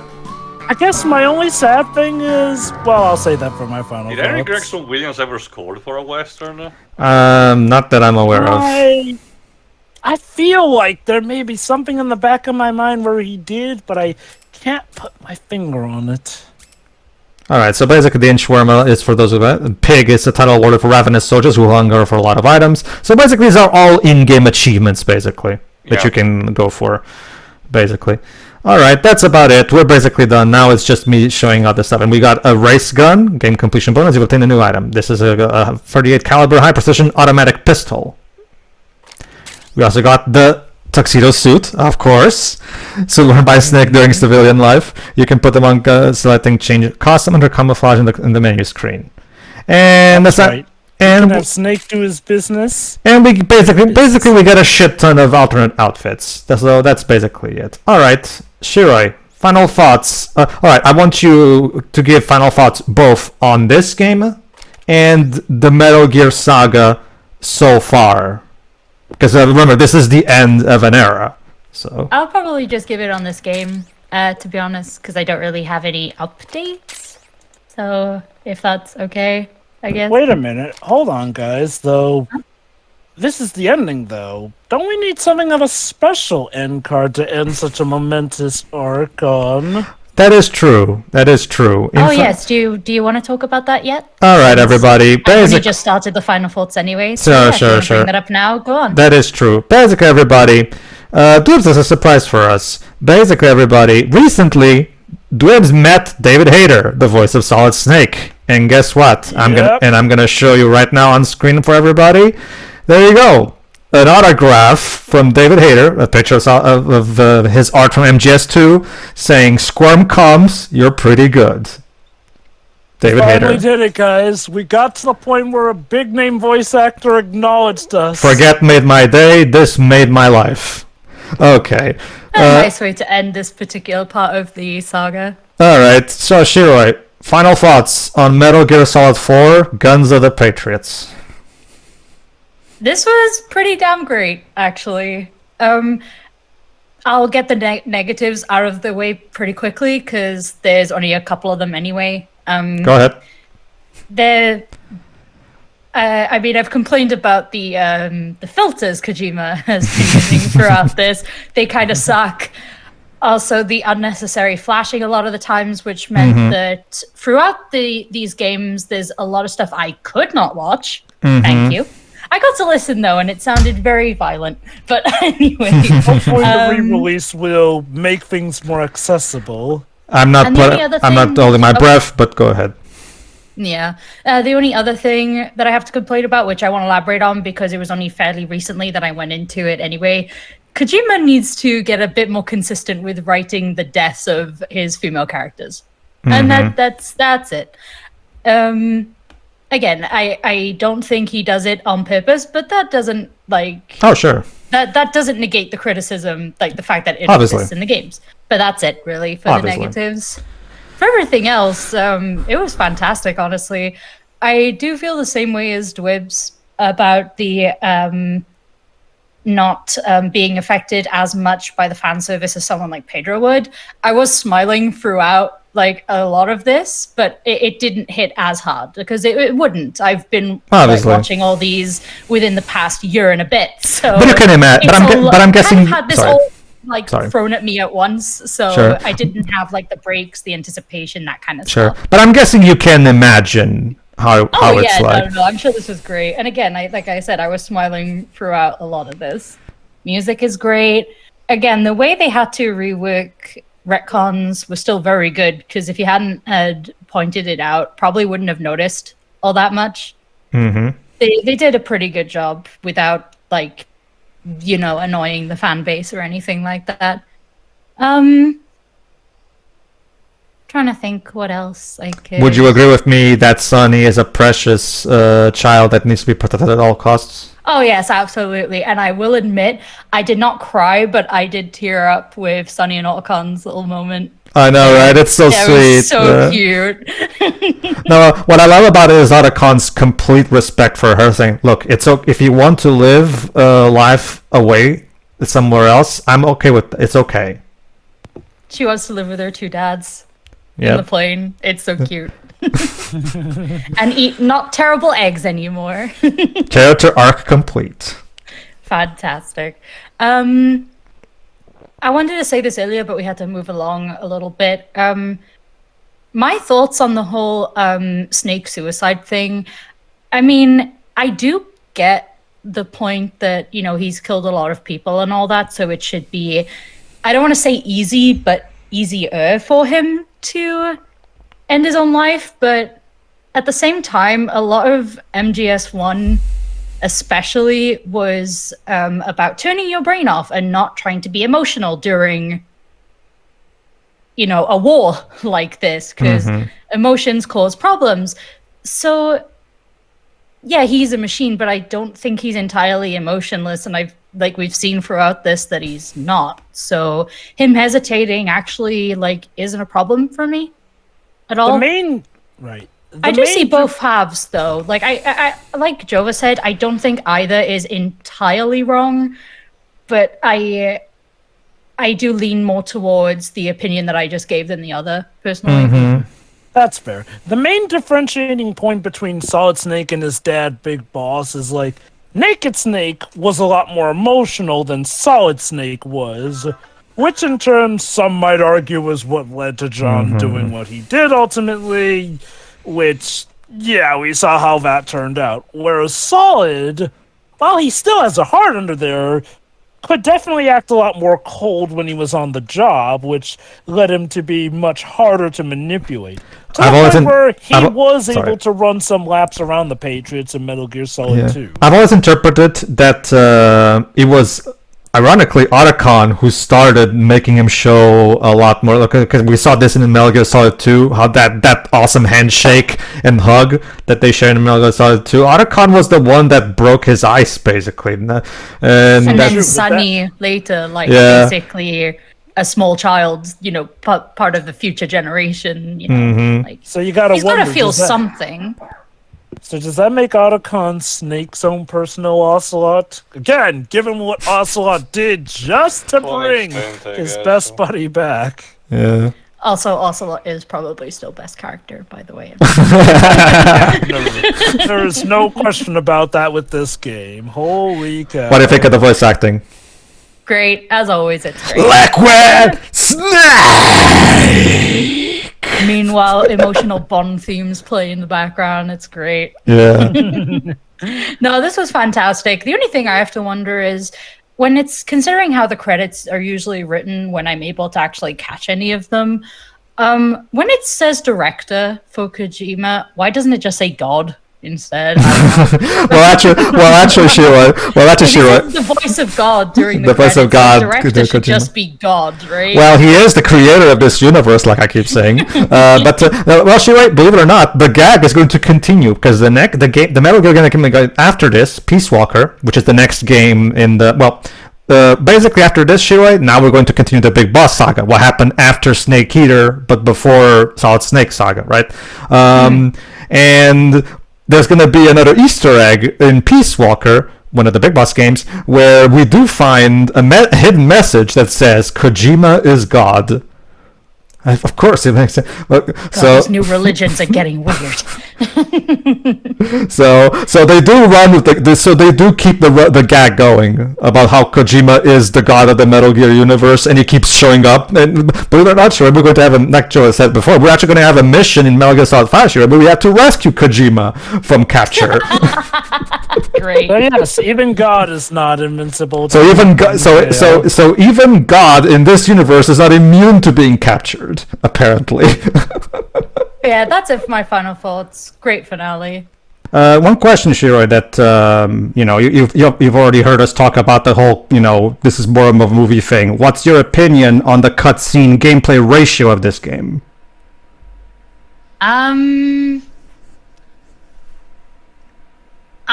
have seen worse, but it's pretty bad. This is definitely more movie than game, and I get that Kojima is a huge movie buff. If you've ever seen his Twitter account, he barely talks about his own games on there. In regards to the better or worse thing, Shiroi, I guess one thing to keep in mind is it's a good thing we enjoyed the story. Yeah. Imagine if somebody does. Now that said, imagine if you didn't enjoy the story. Well, obviously. I again, not only have I been for a game that's a worse example of this, the story was ass too. So yeah. No, the thing is, it is also. It doesn't justify it, but it is also important to remember that the main goal of this was to, wrap up everything. Wrap up 10 years of lore, and in my opinion, Shiro, I would take this over having to read side material. Like, I prefer to have it all in the game. But that's just me. What about you? That on that I front? definitely agree. Like, I think anyone would agree that actually having the lore in the game is better than supplementary material that you have to purchase alongside it. So, in my opinion, this is the lesser of the two evils. Go on, Shiri. I think it depends on the game for that, because if the lore is mandatory, yes, it should be in its primary source material. But if there's extra stuff that's not integral but is just kind of interesting to know anybody, sure, I'm all for looking at that stuff. Like, I'm one of the people who reads wikis, so sure. I'm running off the assumption that, we're talking strictly story stuff, as in, if you need it to understand it, it should be where it's supposed because to when be, you take in this case, in the game. Because for as long as the cutscenes in this game the information you're getting is actually important. It's not like the game is just wasting your time. The game is actually telling you shit you need to know. So it's not like the game is wasting your time. So personally, I'm okay with it. But there should be a better balance. But that's it for that. Anyway. One final question, Shiroi. Okay, so since we're going to take a break from Metal Gear after this, so far, what is your favorite Metal Gear game? I don't know. 3 is really good. Well, that's most people's favorite. So. Yeah. This is a really good finale, though. Both 3 and 4 are very good. For me, it's here's one thing 4, in my opinion, is the best one: the music. I still stand by what I've been saying throughout these runs. 4 soundtrack is the best in the series. It's so fucking amazing. I love this soundtrack so much. Yes. All right, Joby, you wanted to say something before I? Well, there were 2 things I wanted to point out. One of them's a question to Dwibs. So, Dwibs. What do you think of the irony that Zero, the British hero who starts off as a James Bond fan, when you get down to it in the end, kind of ends up as an XP for Blofeld, the big bad guy who's bald, old, aging, and confined to a wheelchair? I hate it. Yeah, I can definitely see Dwibs. I can definitely see. I'm pretty sure he hated it too. Well, first off, Joe, but Blofeld wasn't fat. Seriously, by the time he died, Agent Zero gained 600 pounds. Okay. Well, to be fair, age and the fact that he was kind of, restrained to a chair didn't exactly do his physique the best. Not to mention, it's like all the other guys that back then Naked Snake kept chatting with in MGS3. I just find it. I just have a hard time by that these guys end up becoming evil, murdering, eugenic monsters. Admittedly, it's easier for me to buy since I've seen the whole Big Boss saga. But okay, taking that into account, my point is more so about the narrative evolution of them. In a sense, Zero, a James Bond fan, ended up being the Blofeld of it, which I do wonder if that was Kojima's intent, since Well, it's I wouldn't Kojima. I wouldn't be surprised. Remember, Kojima. I think we've already established that Kojima is a big Bond fan, so it's very, very possible. Well, if, I mean, the fact that every game has like the tuxedo suit as an unlockable in the Solid series. Not just that, the overall style of things is very Bond-esque. Go on, Dwibs. Well, if this was meant to be a Blofeld XP, it's an even more disappointing one than that totally not Blofeld because of copyright reasons guy from For Your Eyes Only. Yeah. All right. Although I will say it is kind of awesome that when you get down to it, the series goes from tactical espionage to ending with essentially two old retiree escapees clearly off their meds or possibly on too much of their meds when you get down to it. So if I understood correctly, Shiro, you can't pick a favorite. No. Okay. All right. Jova, I know you are aching to give your final thoughts, so go ahead. Okay.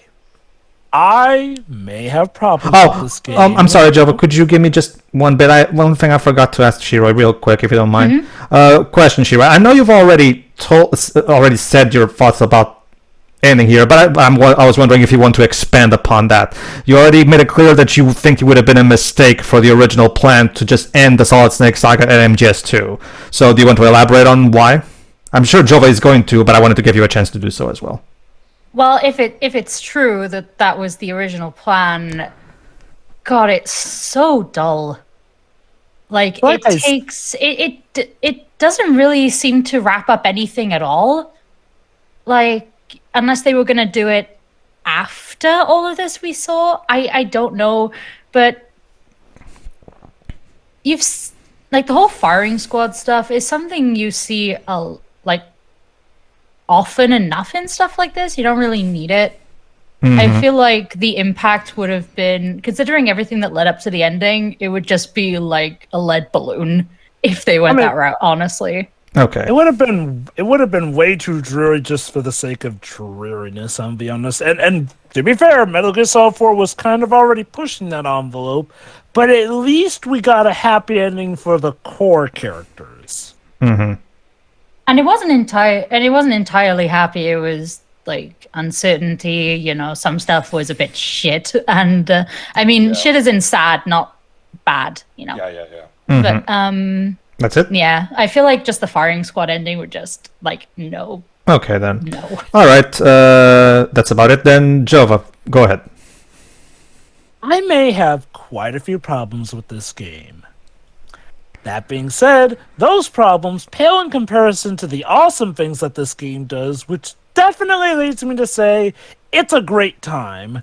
Now again, similar to how Ace Attorney 4 fans feel about Ace Attorney 5, there are some Metal Gear Solid 2 fans who are a bit disgruntled with how this game does retcon some of the stuff Metal Gear Solid 2 was setting up, even though, again, Kojima apparently didn't have a plan there, but yeah, there's definitely some bouts of course correction to be had here.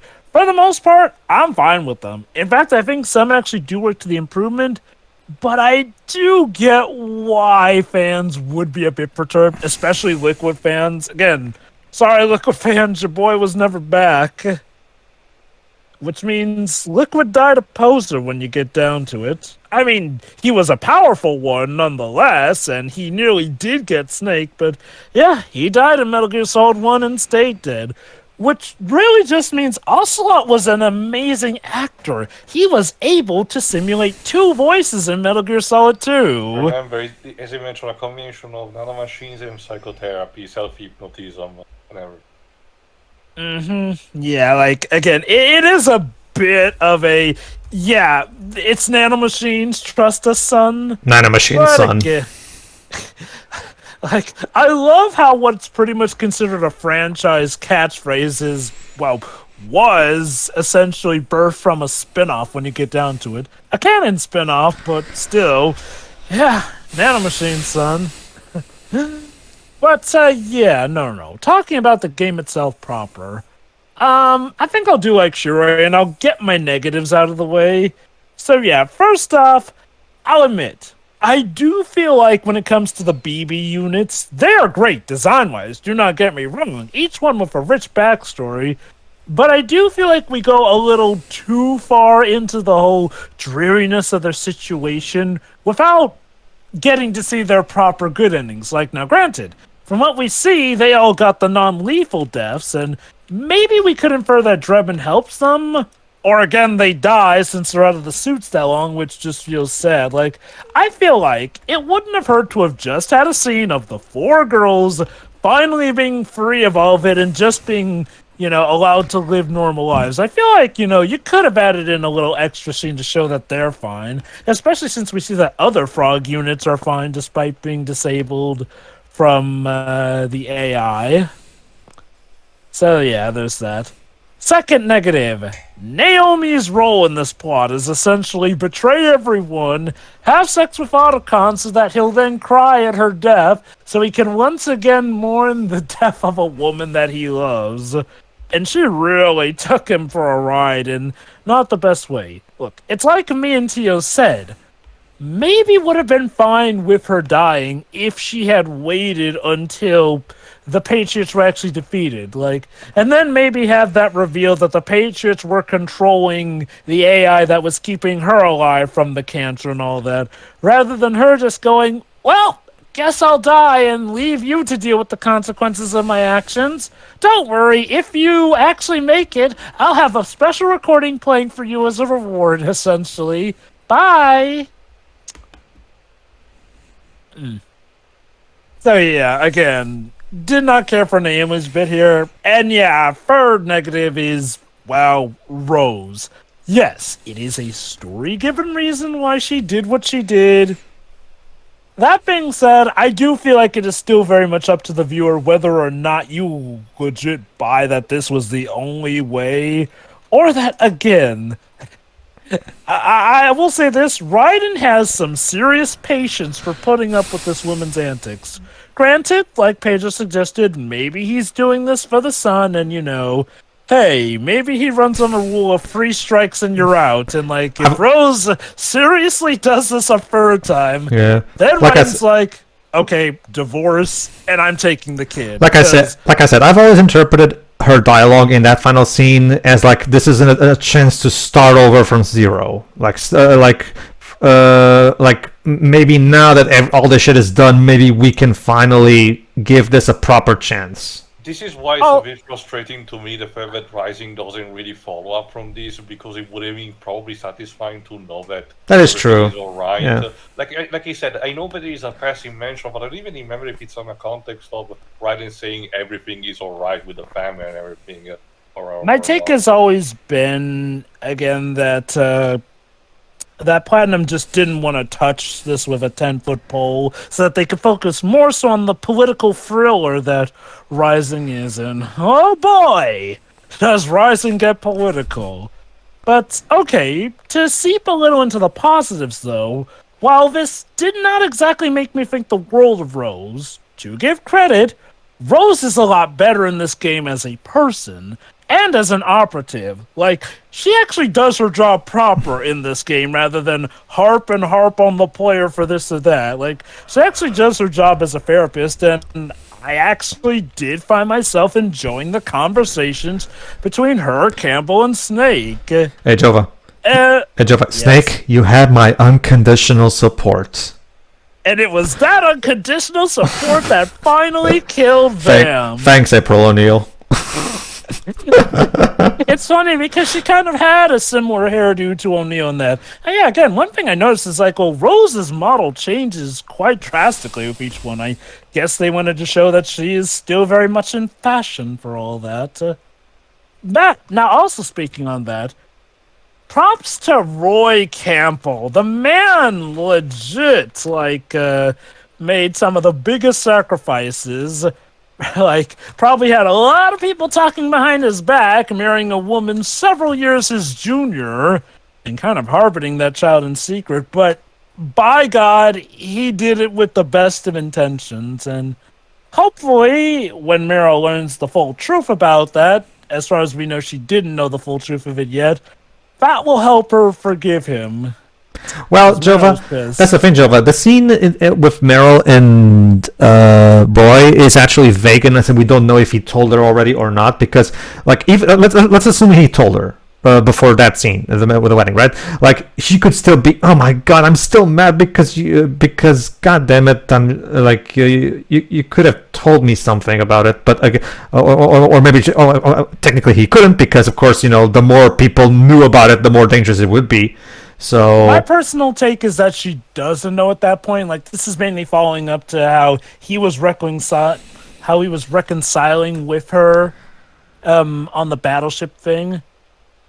But I will say this does lead into one other issue I have with the game, and that is that for all the plot threads that are going on in this game, it does feel like, sadly, some don't get as much focus as others, which makes some of the tie-ups feel a little weaker in comparison. For example, the relationship between Akaba and Meryl is cute, but I do feel really takes a leap to get to the point of them literally marrying each other, since I feel like it's kind of a replacement ship for Meryl, since originally she and Snake were going steady overall. Or again, stuff like with Sunny. Oh, Sunny is great. She looks cute. But I do feel like there was originally supposed to be more to her arc that couldn't be focused on because, well, they ran out of time. And to give Metal Gear Solid 4 credit, wrapping up all the plot and lore of no less than 4 to 5 games at the time, since remember Portable Ops also came out before 4. well, remember, Jova, this also ties up stuff from even the original MSX game. So this thing was basically wrapping up what was at the time 19 years of lore. Mm-hmm. I do also agree that I personally was not as shocked that the paramedic would kind of become corrupted. Again, good intentions and all that. I do agree, I wish that we could have gotten a bit more focus on that. Even also with Zero, which, okay, to be fair, retroactively speaking, Peace Walker and Metal Gear Solid 5 will expand more on what was going on with Zero. Mm-hmm. But like Teal mentioned, that wasn't the case at the time of this game, which as far as fans knew was going to be it. The very end. Benito. I'm actually wondering, Jova, what if... imagine an alternate timeline where Kojima would indeed continue the Big Boss saga right after Snake Eater, and only get to this game after he's done with the Big Boss saga. Maybe then we could have maybe rounded us up a bit better, maybe. Monkeys probably would have gotten the original ending he was planning for it, though. I guess. I will say this, though. I do agree that them coming out before would have helped round it out better.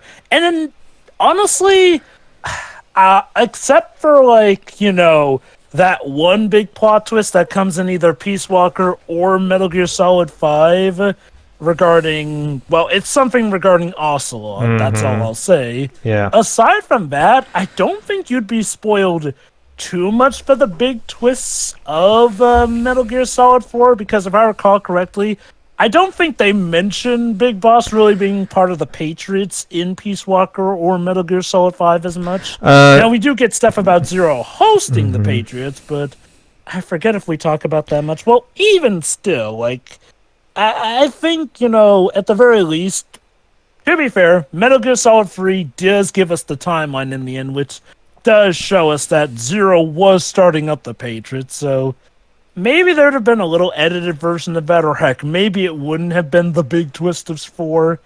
Mm-hmm. But yeah, no, that could have been interesting. I argue a modern-day player could play the series chronologically and not have the surprises be too messed up. Well, again, except for 2, because 2 runs off the assumption that, the Patriots are dead, but okay. I feel like 2 kind of has a similar thing going on again with Apollo Justice, where it's an artifact of the time when the writers thought this was going to be the story here or there. So it seems a little awkward compared to the rest of the franchise now, knowing how drastic the changes were. Okay. I think just to wrap up my negatives overall, again, I get why he did it. I feel like it was just a little too hard on Snake, making him old and all this stuff and implying that he's going to die soon.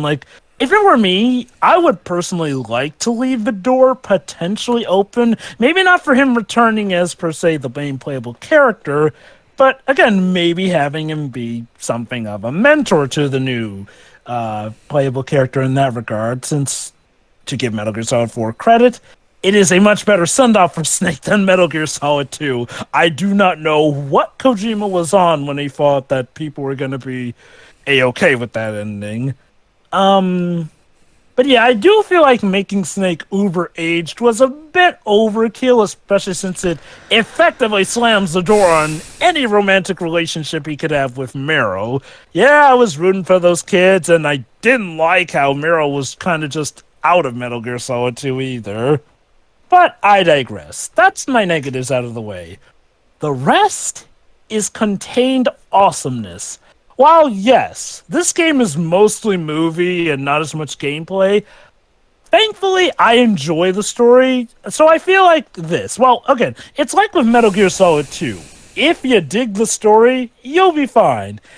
If you don't dig the story, hang in there, because, once again, in typical Metal Gear fashion, the gameplay is a great evolution, managing to go arguably even beyond Metal Gear Solid 3 Snake Eater.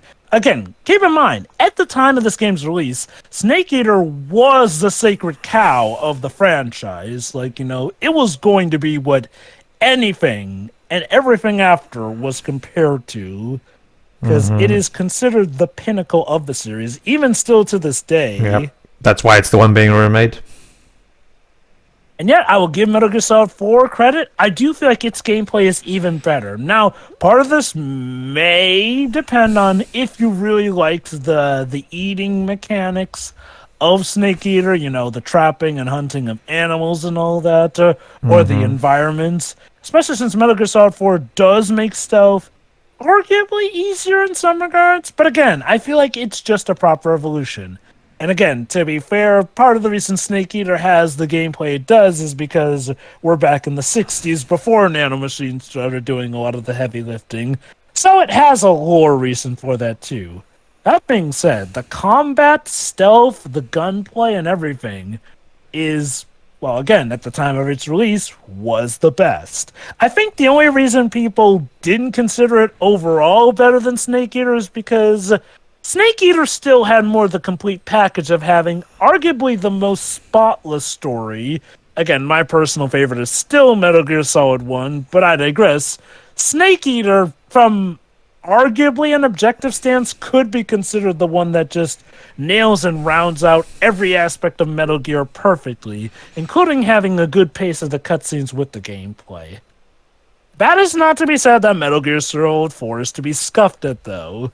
Again, like Dual Destinies, it was definitely praised heavily when it first came about, and I can see why. Sure, scrutiny may have come later, but Metal Gear Solid 4 was not only a great comeback, it was a good send-off, which is definitely one of the best outcomes you can get for a character as long-running as Solid Snake, while also tying up pretty much everyone's arcs of the franchise, more or less.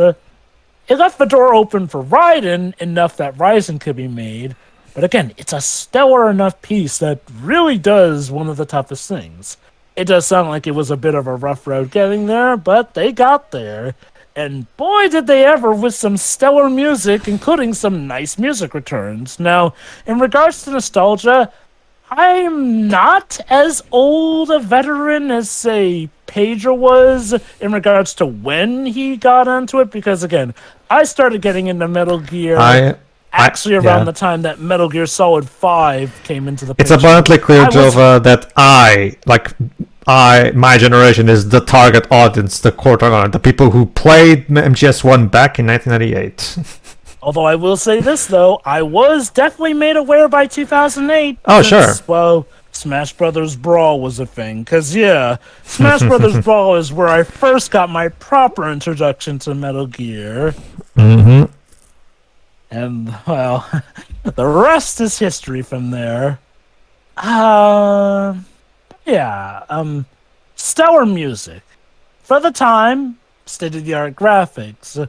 While it does chug in some places, I do feel like they were definitely optimizing the best they could out of the PS3, which, yeah, the PS3 was getting better, but I'd still say by the time of its development, the PS3 was still kind of a, let's call it a wild beast, to be nice.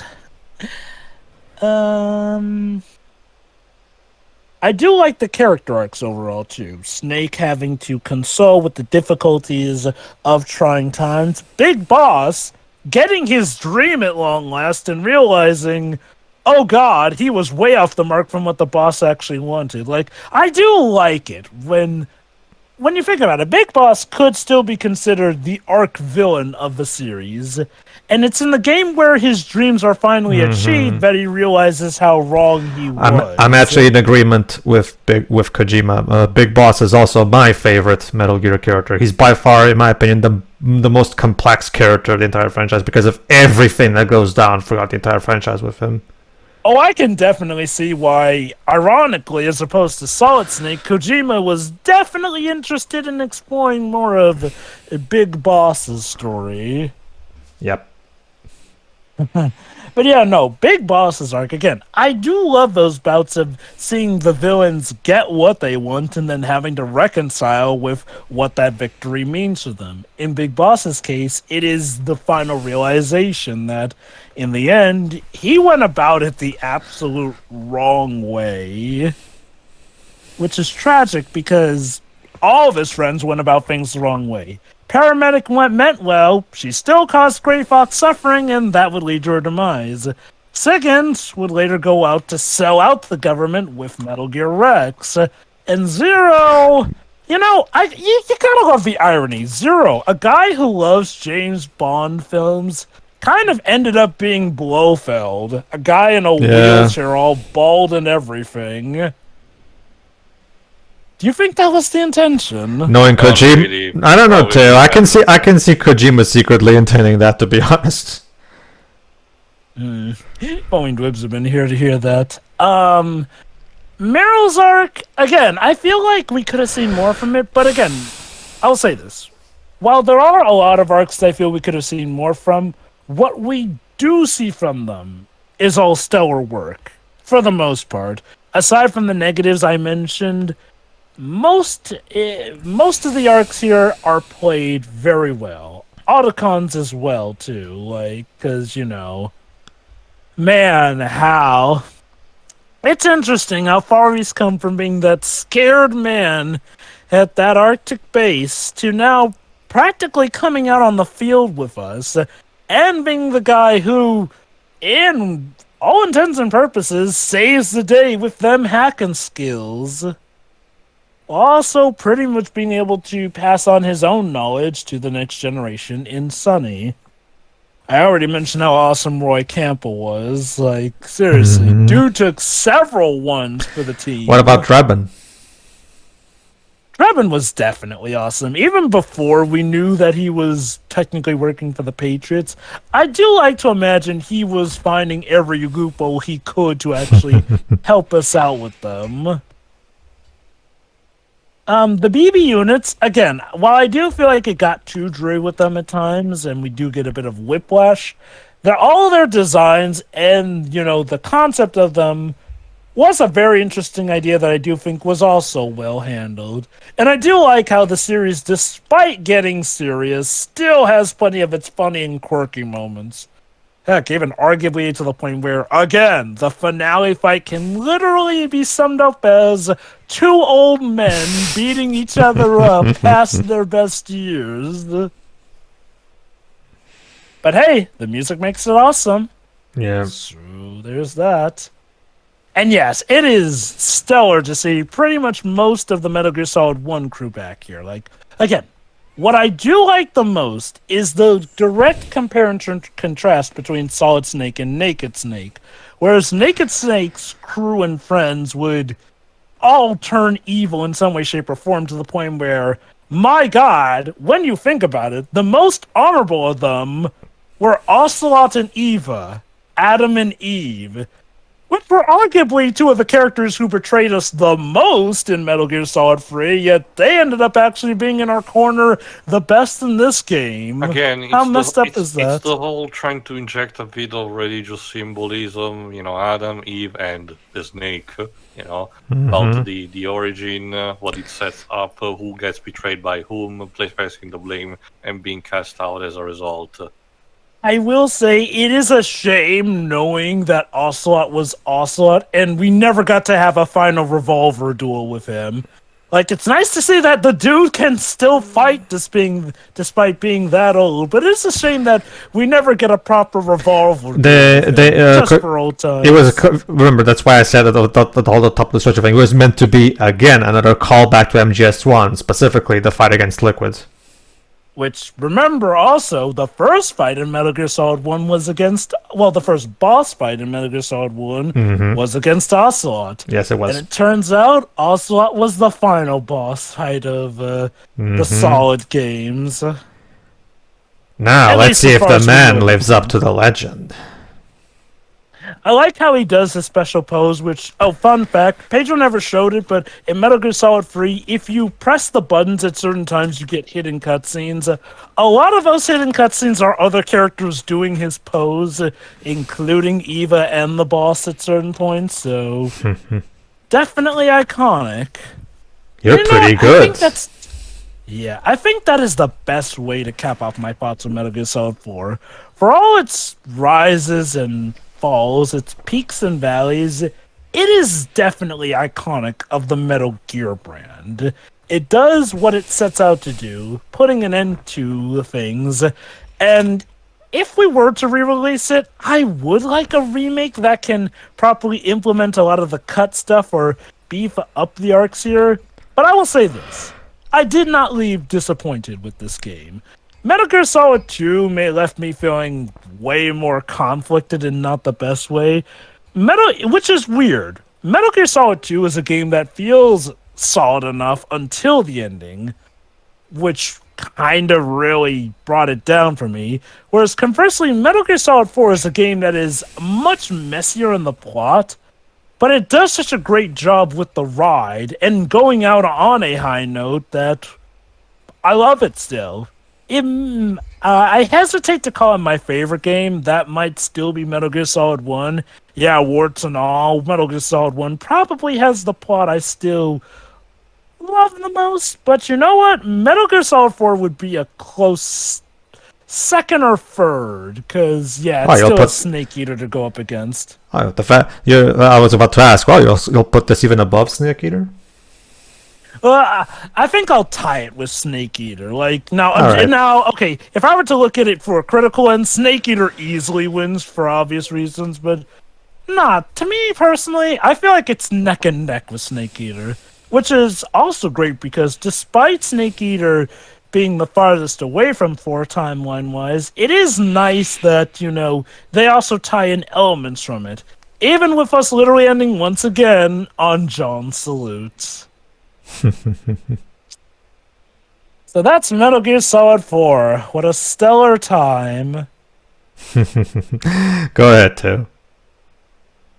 Judging this game is a bit hard for me because there's a lot to unpack, so I'm gonna start at the beginning, as in the end. Specifically to what the others have referred to, the slight debate between, what David Hayter said and what actually happened. I think, just my opinion on the matter, but I think you guys are completely missing the point also on the context. It's not just a matter of the Snake being, depressed out of his condition and suicidal. There's also the biological effect that we mentioned, the idea that if he doesn't end his life, his natural death will cause the death of the entire world via epidemic. So it's not... So committing suicide during that moment, it's not just a matter of reaching the end goal of a series of traumas that the character has gone through, but acting out of preservation for life of the others. And as we do know from the franchise, Snake, despite being grumbling and everything, has a deep sense of altruism, and desire to help people overall. So he's kind of I get the idea of what David will say. in a sense that I do believe Snake will try to put out, desire the will of the others, particularly people he cares about, above his own self. That's what he did throughout the entire game, including the microwave tunnel scene. So I get the idea where David is coming from, maybe phrasing it a bit better rather than just saying, oh, he's not macho enough or something, But I do believe there is merit, in saying that the hesitation feels slightly out of character a bit. But as Pedro also mentioned, it gives the chance still of a bit of an happy ending, admittedly be a bit of a cop-out, but, it is important to frame also the game for the time it was made. Around this time, 2008, not many media, video games in general more than anything, because it is, I know it's hard to remember, but it's supposed to be a video game after all.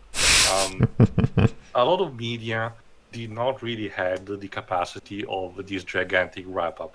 Superhero comics were the closest thing we had, and even then, and it was the mid-2000s, people seem to take for granted a lot of things thanks to the companies owning comic book companies, but for a long while it wasn't like so, and multiple times both DC and Marvel risked going bankrupt. So around the mid-2000s it was a turbulent moment where not many people were willing to read comics, and the ones that were published were not particularly great to work with. So until this point, especially in the world of video games, there wasn't something like this. There wasn't a series that had a lot of continuity and a lot of ramping up to do. All the older previous continuity, almost to the detail. So this project was kind of unique in its own right, and it's commendable for that. As such, its shortcomings potentially on the story, I can understand to some degree, because again, Kojima and his team had to work with a massive beast here and had to unravel a snarl that had been building up for almost 2 decades, and make it the most cohesive and potentially satisfying possible. And as we do know now, Kojima originally did not really wanted to have that much of a happy ending, more onto the bitter side of a bittersweet kind of ending. Yeah. There is one thing I do want to point out, though. I actually did acknowledge the whole altruism thing, since I mentioned that in Hater's case, I could see Snake wanting to do that for the sake of the mission, since he has been raised as a weapon who is all about doing the mission. In fact, that's part of his big character thing. You're thinking in terms of military procedure. I'm thinking about as a man, caring about the life of others, not because he was ordered to, or because it's his prime directive, but just because he cares. That is admittedly another thing from Metal Gear Solid 1, where for as much as he talked about being a weapon or, just focusing on the mission, you could tell he had a heart there too. That's why I remember that one of his phrases that started MGS1 that he always kept saying, "I'm not a hero, never was." But that's why I said right after the microwave sauce, "No, Snake, you are a hero, and I will not have you hear anything other from you." Amen to that. So yeah, I do believe in David Hayter had the right idea, just probably could have formulated a bit better. But and just to mention, I don't think Kojima's original ending was to be completely discarded, but considering the kind of baggage wrapping up, leading towards a more of a dissatisfaction, probably would have not led to positive results, particularly in terms of engagement from the audience. Usually this kind of thing has to be done if you want to send a message of potentially deconstruction or futility, something that people like Yoko Taro would do, because that's what happened in most of the games that he worked on. But in this, no. For as much as potentially convenient it feels, the ending that we got is definitely much better than the one in Vision. I'm curious, was there some extra context as to why Snake and Otacon would have gone to their executions? I know as much as you, Jova. I'm really working what they've told us. Yeah. Anyway, as for the entire game, gameplay-wise, I don't really have anything much to complain. Like, it's still basically the same as MGS3, just refined, a bit more. Sure, you don't use, unfortunately, the box that much, thanks to the evolving technology, unfortunately. But the Octo Camo is actually a in replacement and gives a good excuse for alternate costumes to boot, alternate skins and everything. So that's pretty cute. On a similar note, interesting way how we managed to implement with the technology, because again, this was ultimately also a tech demo to showcase how great the power of the console was. So it is there. Fortunately, the performance has tanked, and this being a product of the time it was made, the browns and grays dominate the saturation of color dominate the entire game, and it kind of a lot of times kind of doesn't feel very pleasant to look at. And I don't mean for the intended message, just looking at it is not that great. And I can tell you it's a bit of a difference because even MGS5, despite having similar tones and not very particularly varied locales, he remembers what colors are supposed to be because it was done in a time where we started actually exiting out of this bullshit. It's like he said, combining that with stuff like the very much more militaristic kind of focused cutscenes and sequences, particularly in the Middle East, I definitely feel this game wanted to attach itself to the hype train that Call of Duty was doing around this time. It's definitely an artifact of that time when, Muddy and Brown was considered the new high-def, realistic look that the game should strive for. And I don't mean to make it a diss to the game, because having to explain the actual damage that Call of Duty did to the video game industry, it's a can of worms that has to be opened another time. But yeah, best save that for the TED Talk. But my point is, I understand. I just wish that if this game was remade, they would clean up a bit that. Also, particularly the bloom, which was a scene that the PS3 was, particularly affected by, especially in its early years. Yeah. But that's basically the game. Fortunately, there is the caveat that started already with the first MGS game. The fact that this is a game that's a bit more enamored in its story rather than the game. And I just want that the big thing that makes me conflicted, because the story in itself is important, needs to be told, it cannot be discarded. But I really wish there was, at least an equal footing with the gameplay on that front. It really just feels like you walk 5 steps and you get a very important cutscene. And it feels like you holding the controller doesn't feel right at all. And keep in mind, around this time, it wasn't really that common. So, of course, it felt more like a novelty and more the exception rather than the rule.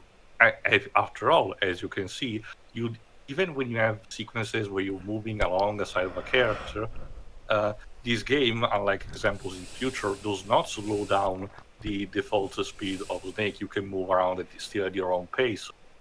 Otherwise they would have done those that are so common these days, to give more immersion.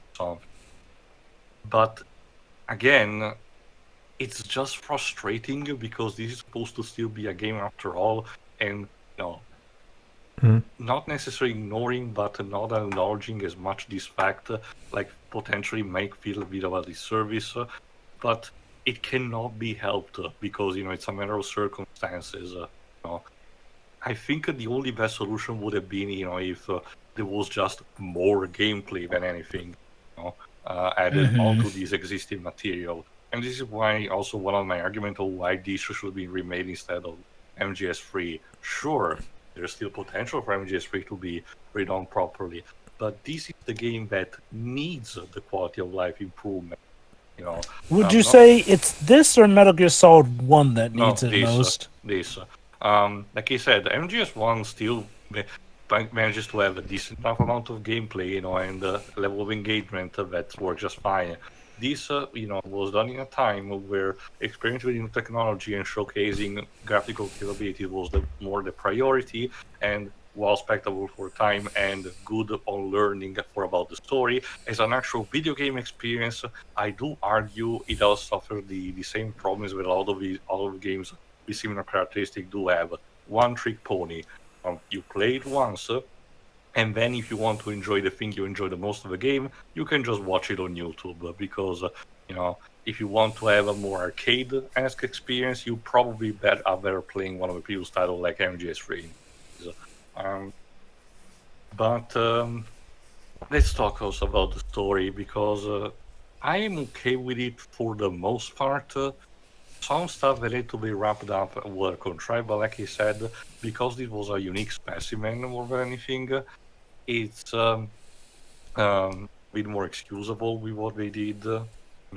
I do wish some of this stuff was not just dropped out, or told that what happened off screen, particularly what happened with the teammates of Big Boss, particularly Paramedic. Like I said, it really being responsible for Eugenics project come out of nowhere with not much of a thought. Imagine if we had not interacted with Mei Ling in this game, and we discovered that in the meantime she was the one who helped Raiden to become a cyborg ninja out of nowhere, out of sense of sadistic experimenting with the human body, a la Dr. Frankenstein.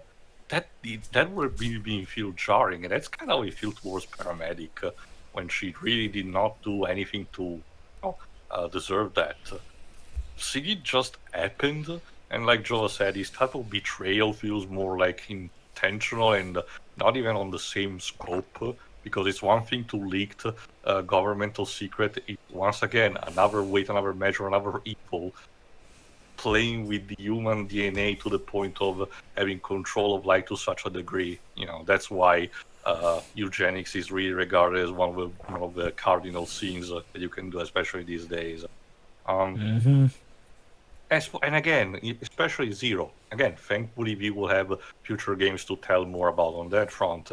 But until this point, you really did not get the scope playing MGS3 that Zero will be such a big player in the future, particularly responsible for this.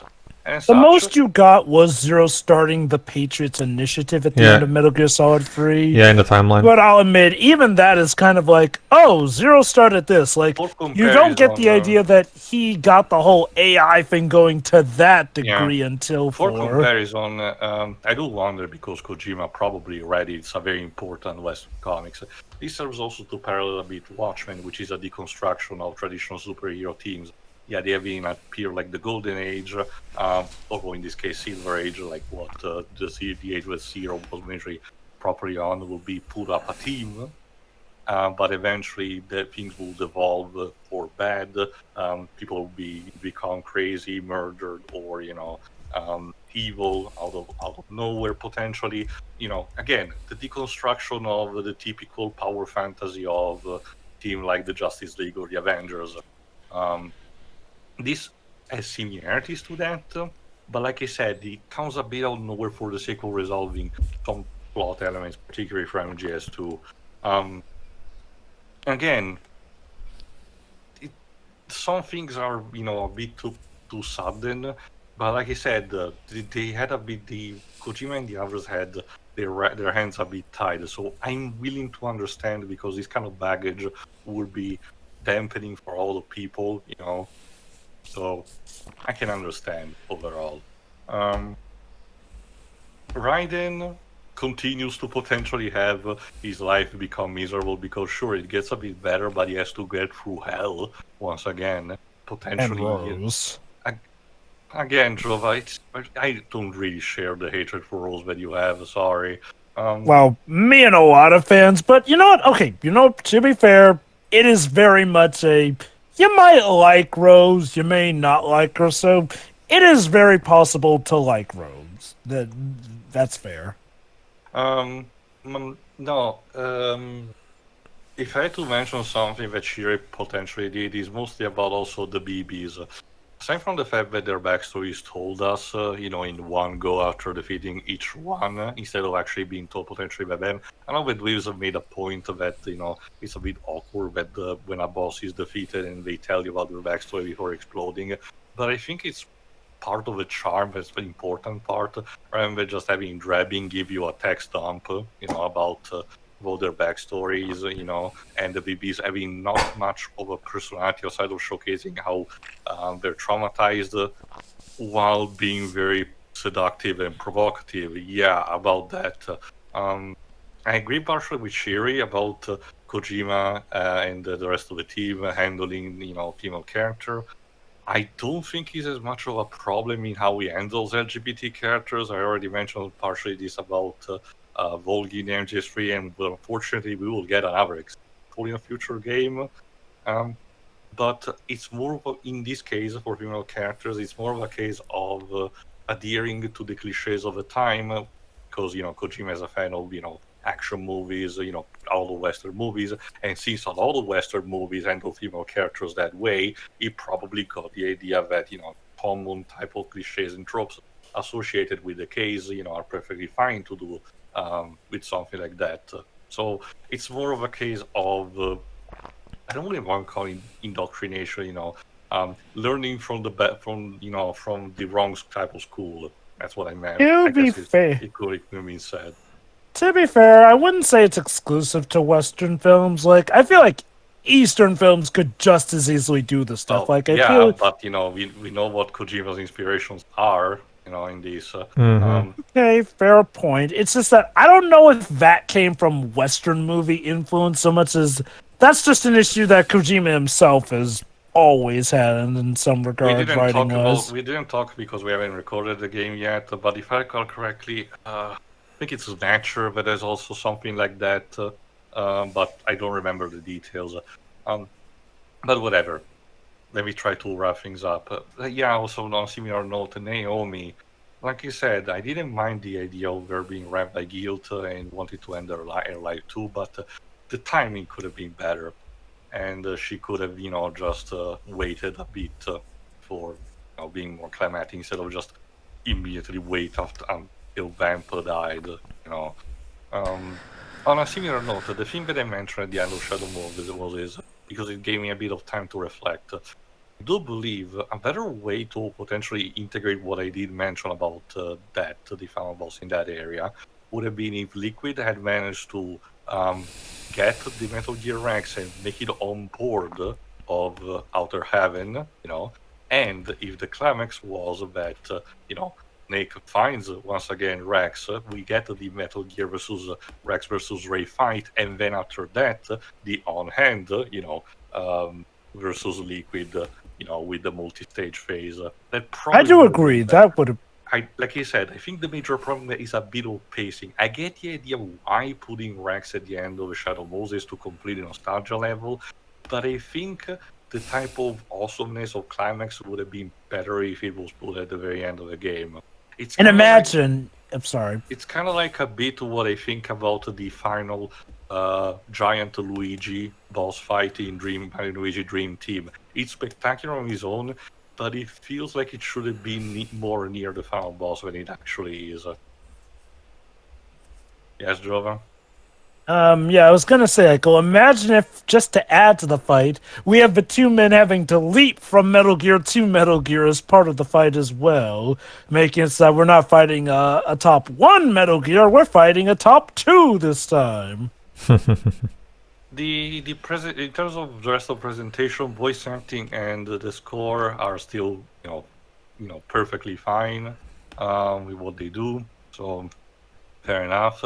I get the idea why Big Boss needed another voice actor to not have, David Hayter, the two, because unfortunately they could not replicate the trick that they did for a Japanese dub, as in having Akio Otsuka's father voicing, Big Boss, which is very clever, admittedly. It's funny because his father voiced Dr. Eggman as well, I believe. Huh. Okay. That's the reason why Snake says that he doesn't like Sonic and Smash Brothers Brawl, because when you get down to it, voice actor-wise, Sonic messes with his dad. Chikao Otsuka, he was the voice of Eggman until he died, sadly. Again, I guess that's pretty much it. I'll probably remember something by the time we do Rising and the other games, but like I said, a bit confusing to wrap up this kind of a game. It's a bit of a mess, but it has the heart in the right place. And I think that's what it really counts. I still believe it should be remade to iron out all the bugs, better performances, better presentation, implement more gameplay, and to give the definitive experience. Because otherwise, it's stuck on a dead console. And otherwise, people can just watch it on YouTube, like with the run what he just did. Which, to be fair, again, because of the cutscenes and everything, it's probably still the more optimal way. But this is still supposed to be a video game at the end of the day, so let people enjoy this video game for what it is. Pedro. Well, that's what Volume 2 hopefully will be for. Actually, that's a question that I didn't ask of you, because you told us, some stuff about the Legacy Collection we released recently, but what about the thing that you were worried about, the alterations to 2 and 3? Yes. Did you actually discover what they were? Basically, from what I've been able to gather, is some of the posters, like you guessed. Fortunately, they were able to retain the live action footage. That would have been I'm okay with the poster.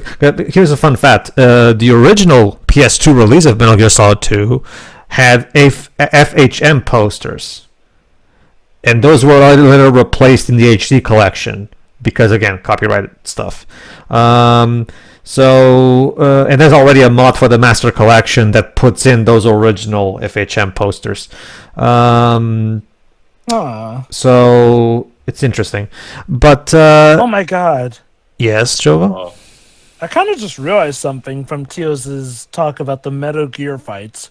When you think about it, in its final moments, Metal Gear Rex got to be used for good, just like Otacon had originally intended it to. Yeah, that is true. Which means he is the Emmerich who finally got to see his creation actually used for good in the end. That's actually a really good observation. I didn't think of that. Yeah, pretty good. It kind of makes the Metal Gear Rex itself have kind of a character arc. Yeah, basically. But no, that's mostly it. The main problems with the Master Collection too is the fact that it's a very slapdash process of just putting these games on an emulator, and not a very good emulator. Particularly, of course, the fact that Metal Gear Solid 1 is still in 4x3 and in its original 240p resolution is absolutely ridiculous. When DuckStation, the best PS1 emulator, can easily do widescreen and 1080p resolution. It's ridiculous that this is what we get in 2023, but I'm not here to talk about the Master Collection. Metal Gear Solid 4. Metal Gear Solid 4 is a lovable mess. It has a lot of issues, like all my co-commenters I've already mentioned about. I'm not going to go through all of them again. There are some issues with the way they handle some particular characters, like Naomi. Some stuff like for as much as I like Johnny's arc, I do think we could have just kept him just being goofy and slipping up things. You didn't need the diarrhea in there. That was unnecessary. You could have just removed that from the script. That wasn't necessary. But while it does have quite a few issues, like Jova said, the good far outweighs the bad. And it's just because when this game is good, it's amazing. Like, the final boss is absolute pure glorious. The Metal Gear boss battle is also absolutely glorious. The overall characters, most of the characters get some strong emotional payoffs for their arcs that are very satisfying. And for me, it's one of those things where it's just like, well, it is true. It is true that much like Metal Gear Solid 2, this game also lost its healthy cutscene gameplay ratio to the point where this is 70% movie and only 30% game, like we've talked about. Which is why Metal Gear Solid 5 would be made accordingly to address this criticism, to be mostly gameplay. That being said, while it is true that the cutscene gameplay story ratio is an issue, I still compliment the game for going out of its way to put all of its story in the game and not try to compromise by including side material that you need to also consume to get everything. because this is something that I don't particularly care much for gaming, for a lot of video games nowadays, and how they don't put everything in their game. So yeah, I do miss these. I do miss this when this was the primary goal, to put all of the story in the game itself and nowhere else. Because I want the whole thing in the game that I just bought. I don't want to buy a game and buy a multiple novels to understand everything. Balan Wonderworld.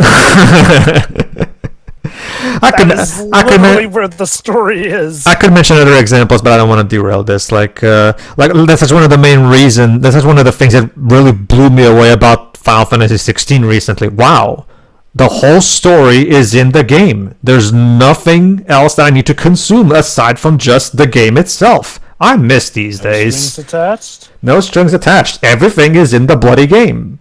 But anyway, so yeah, I do appreciate the fact that everything is in the game, and again, it's just a game of so much wish fulfillment. You get so many great callbacks, so many great payoffs and ends of arcs that wrap everything up with a neat little bow. And just leaves you with, and like Jova said, the game, for all its issues, ends on such a phenomenally high note that it leaves you smiling at the end, because if I'm going to be objective, it's technically not a good game because only 30% is actually interactive. And like, if you play games for game, I can definitely get people who would have been annoyed. But you also have to understand this from the perspective of the Metal Gear fan base. Let's face it, for as much as we love playing Metal Gear, let's face it, the main reason we bought this game back in 2008 is because we wanted to see how the story ends. I wasn't even a fan at the time, and even I got the weight of that. Yeah, it's one of those cases where the game knows its audience, it knows what they want, and gives it to them. And I appreciate that. As someone who was the specific target audience for this, I appreciate that this is a game that knows exactly what its target audience is and caters to it, and I appreciate that. In an era when so many games and franchises try to appeal to the broadest possible demographic, in the process potentially abandon their original core fan base in the process. This is a game that definitely does not do that. This game is a game made for Metal Gear fans specifically. No one else, because hey, if you try to play this as your first Metal Gear game, you're not gonna know what the fuck is going on. You're like, what, the Patriots, the nanomachines, like the PMCs. What is this? Like, who are these people? Like, who's Big Boss? What do you mean there was an Adam and Eve? It would be like watching the Infinity Duology as your introduction to the MCU. Like, you're not gonna know what the fuck is going on. Who are these people? What, like the Doctor Strange? Who is this guy? Like, so it really is one of those cases where this game, much like the Infinite Duology, was made specifically for MCU fans. This game was made specifically for Metal Gear fans and no one else. The people who are already invested in this and want to see how it all ends. And I appreciate its commitment to be completely uncompromising in its delivery. This game demands patience from you, but it will give you the ultimate payoff if you put in that patience. So that's it, everybody. That was the end of the Solid Snake saga, and for now, the end of our Metal Gear runs for a while. We're going to take a break from the Metal Gear saga for now. Eventually we'll return to the Big Boss saga. However, like Jova has been finally anticipating, we're going to go back to 2006 next time and do the next chapter in the Big Boss saga, Metal Gear Solid Portable Ops for the PlayStation Portable. So tune in for when we eventually get to that. Yeah. Yeah, then.